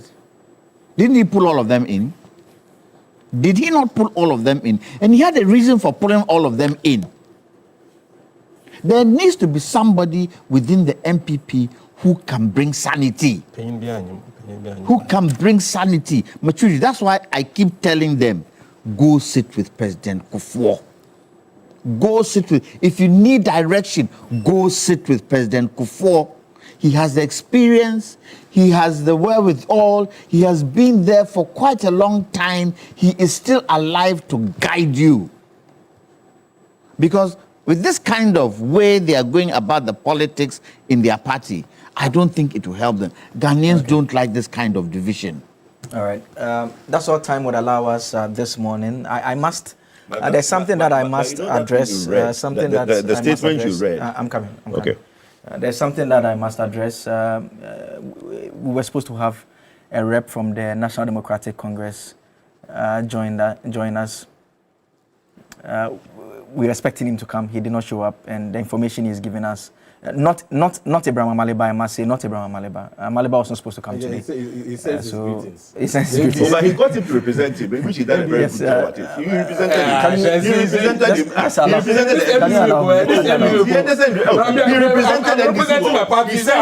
He sent him all the notes and he greeted him. But are you not conveying greetings? So that is all time would allow us this morning.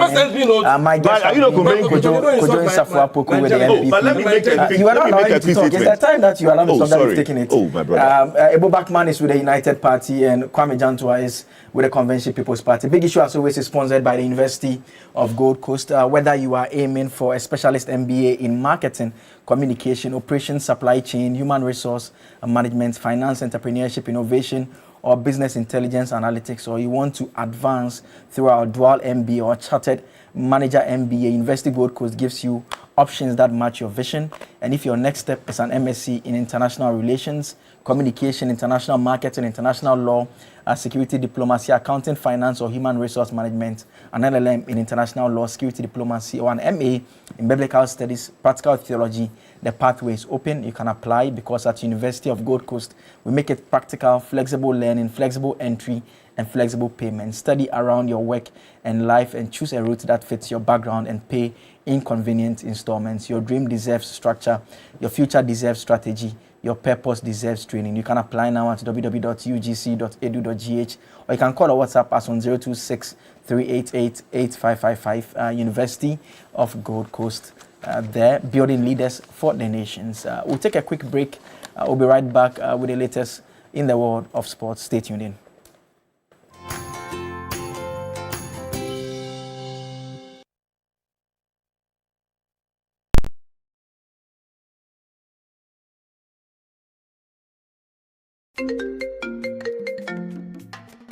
Hello, my name is Pamela from Customer Service. Please revalidate your account by texting your Ghana card number to 0500,000 247. Hey, Abili, wabadim. Madam, give me the numbers behind your ATM card. I'm calling from the head office. An email was delivered across to our customers this morning. Confirm if this is your bank account. 100,100,100. Thanks for sending your bank card details. Send the OTP now to avoid cancellation. EcoBank will never call, email, send an SMS asking for your PIN, OTP, bank card, or Ghana card details. Don't get played. EcoBank, the Pan-African Bank. Hello, please, I'm calling from Customer Experience Center. Mom and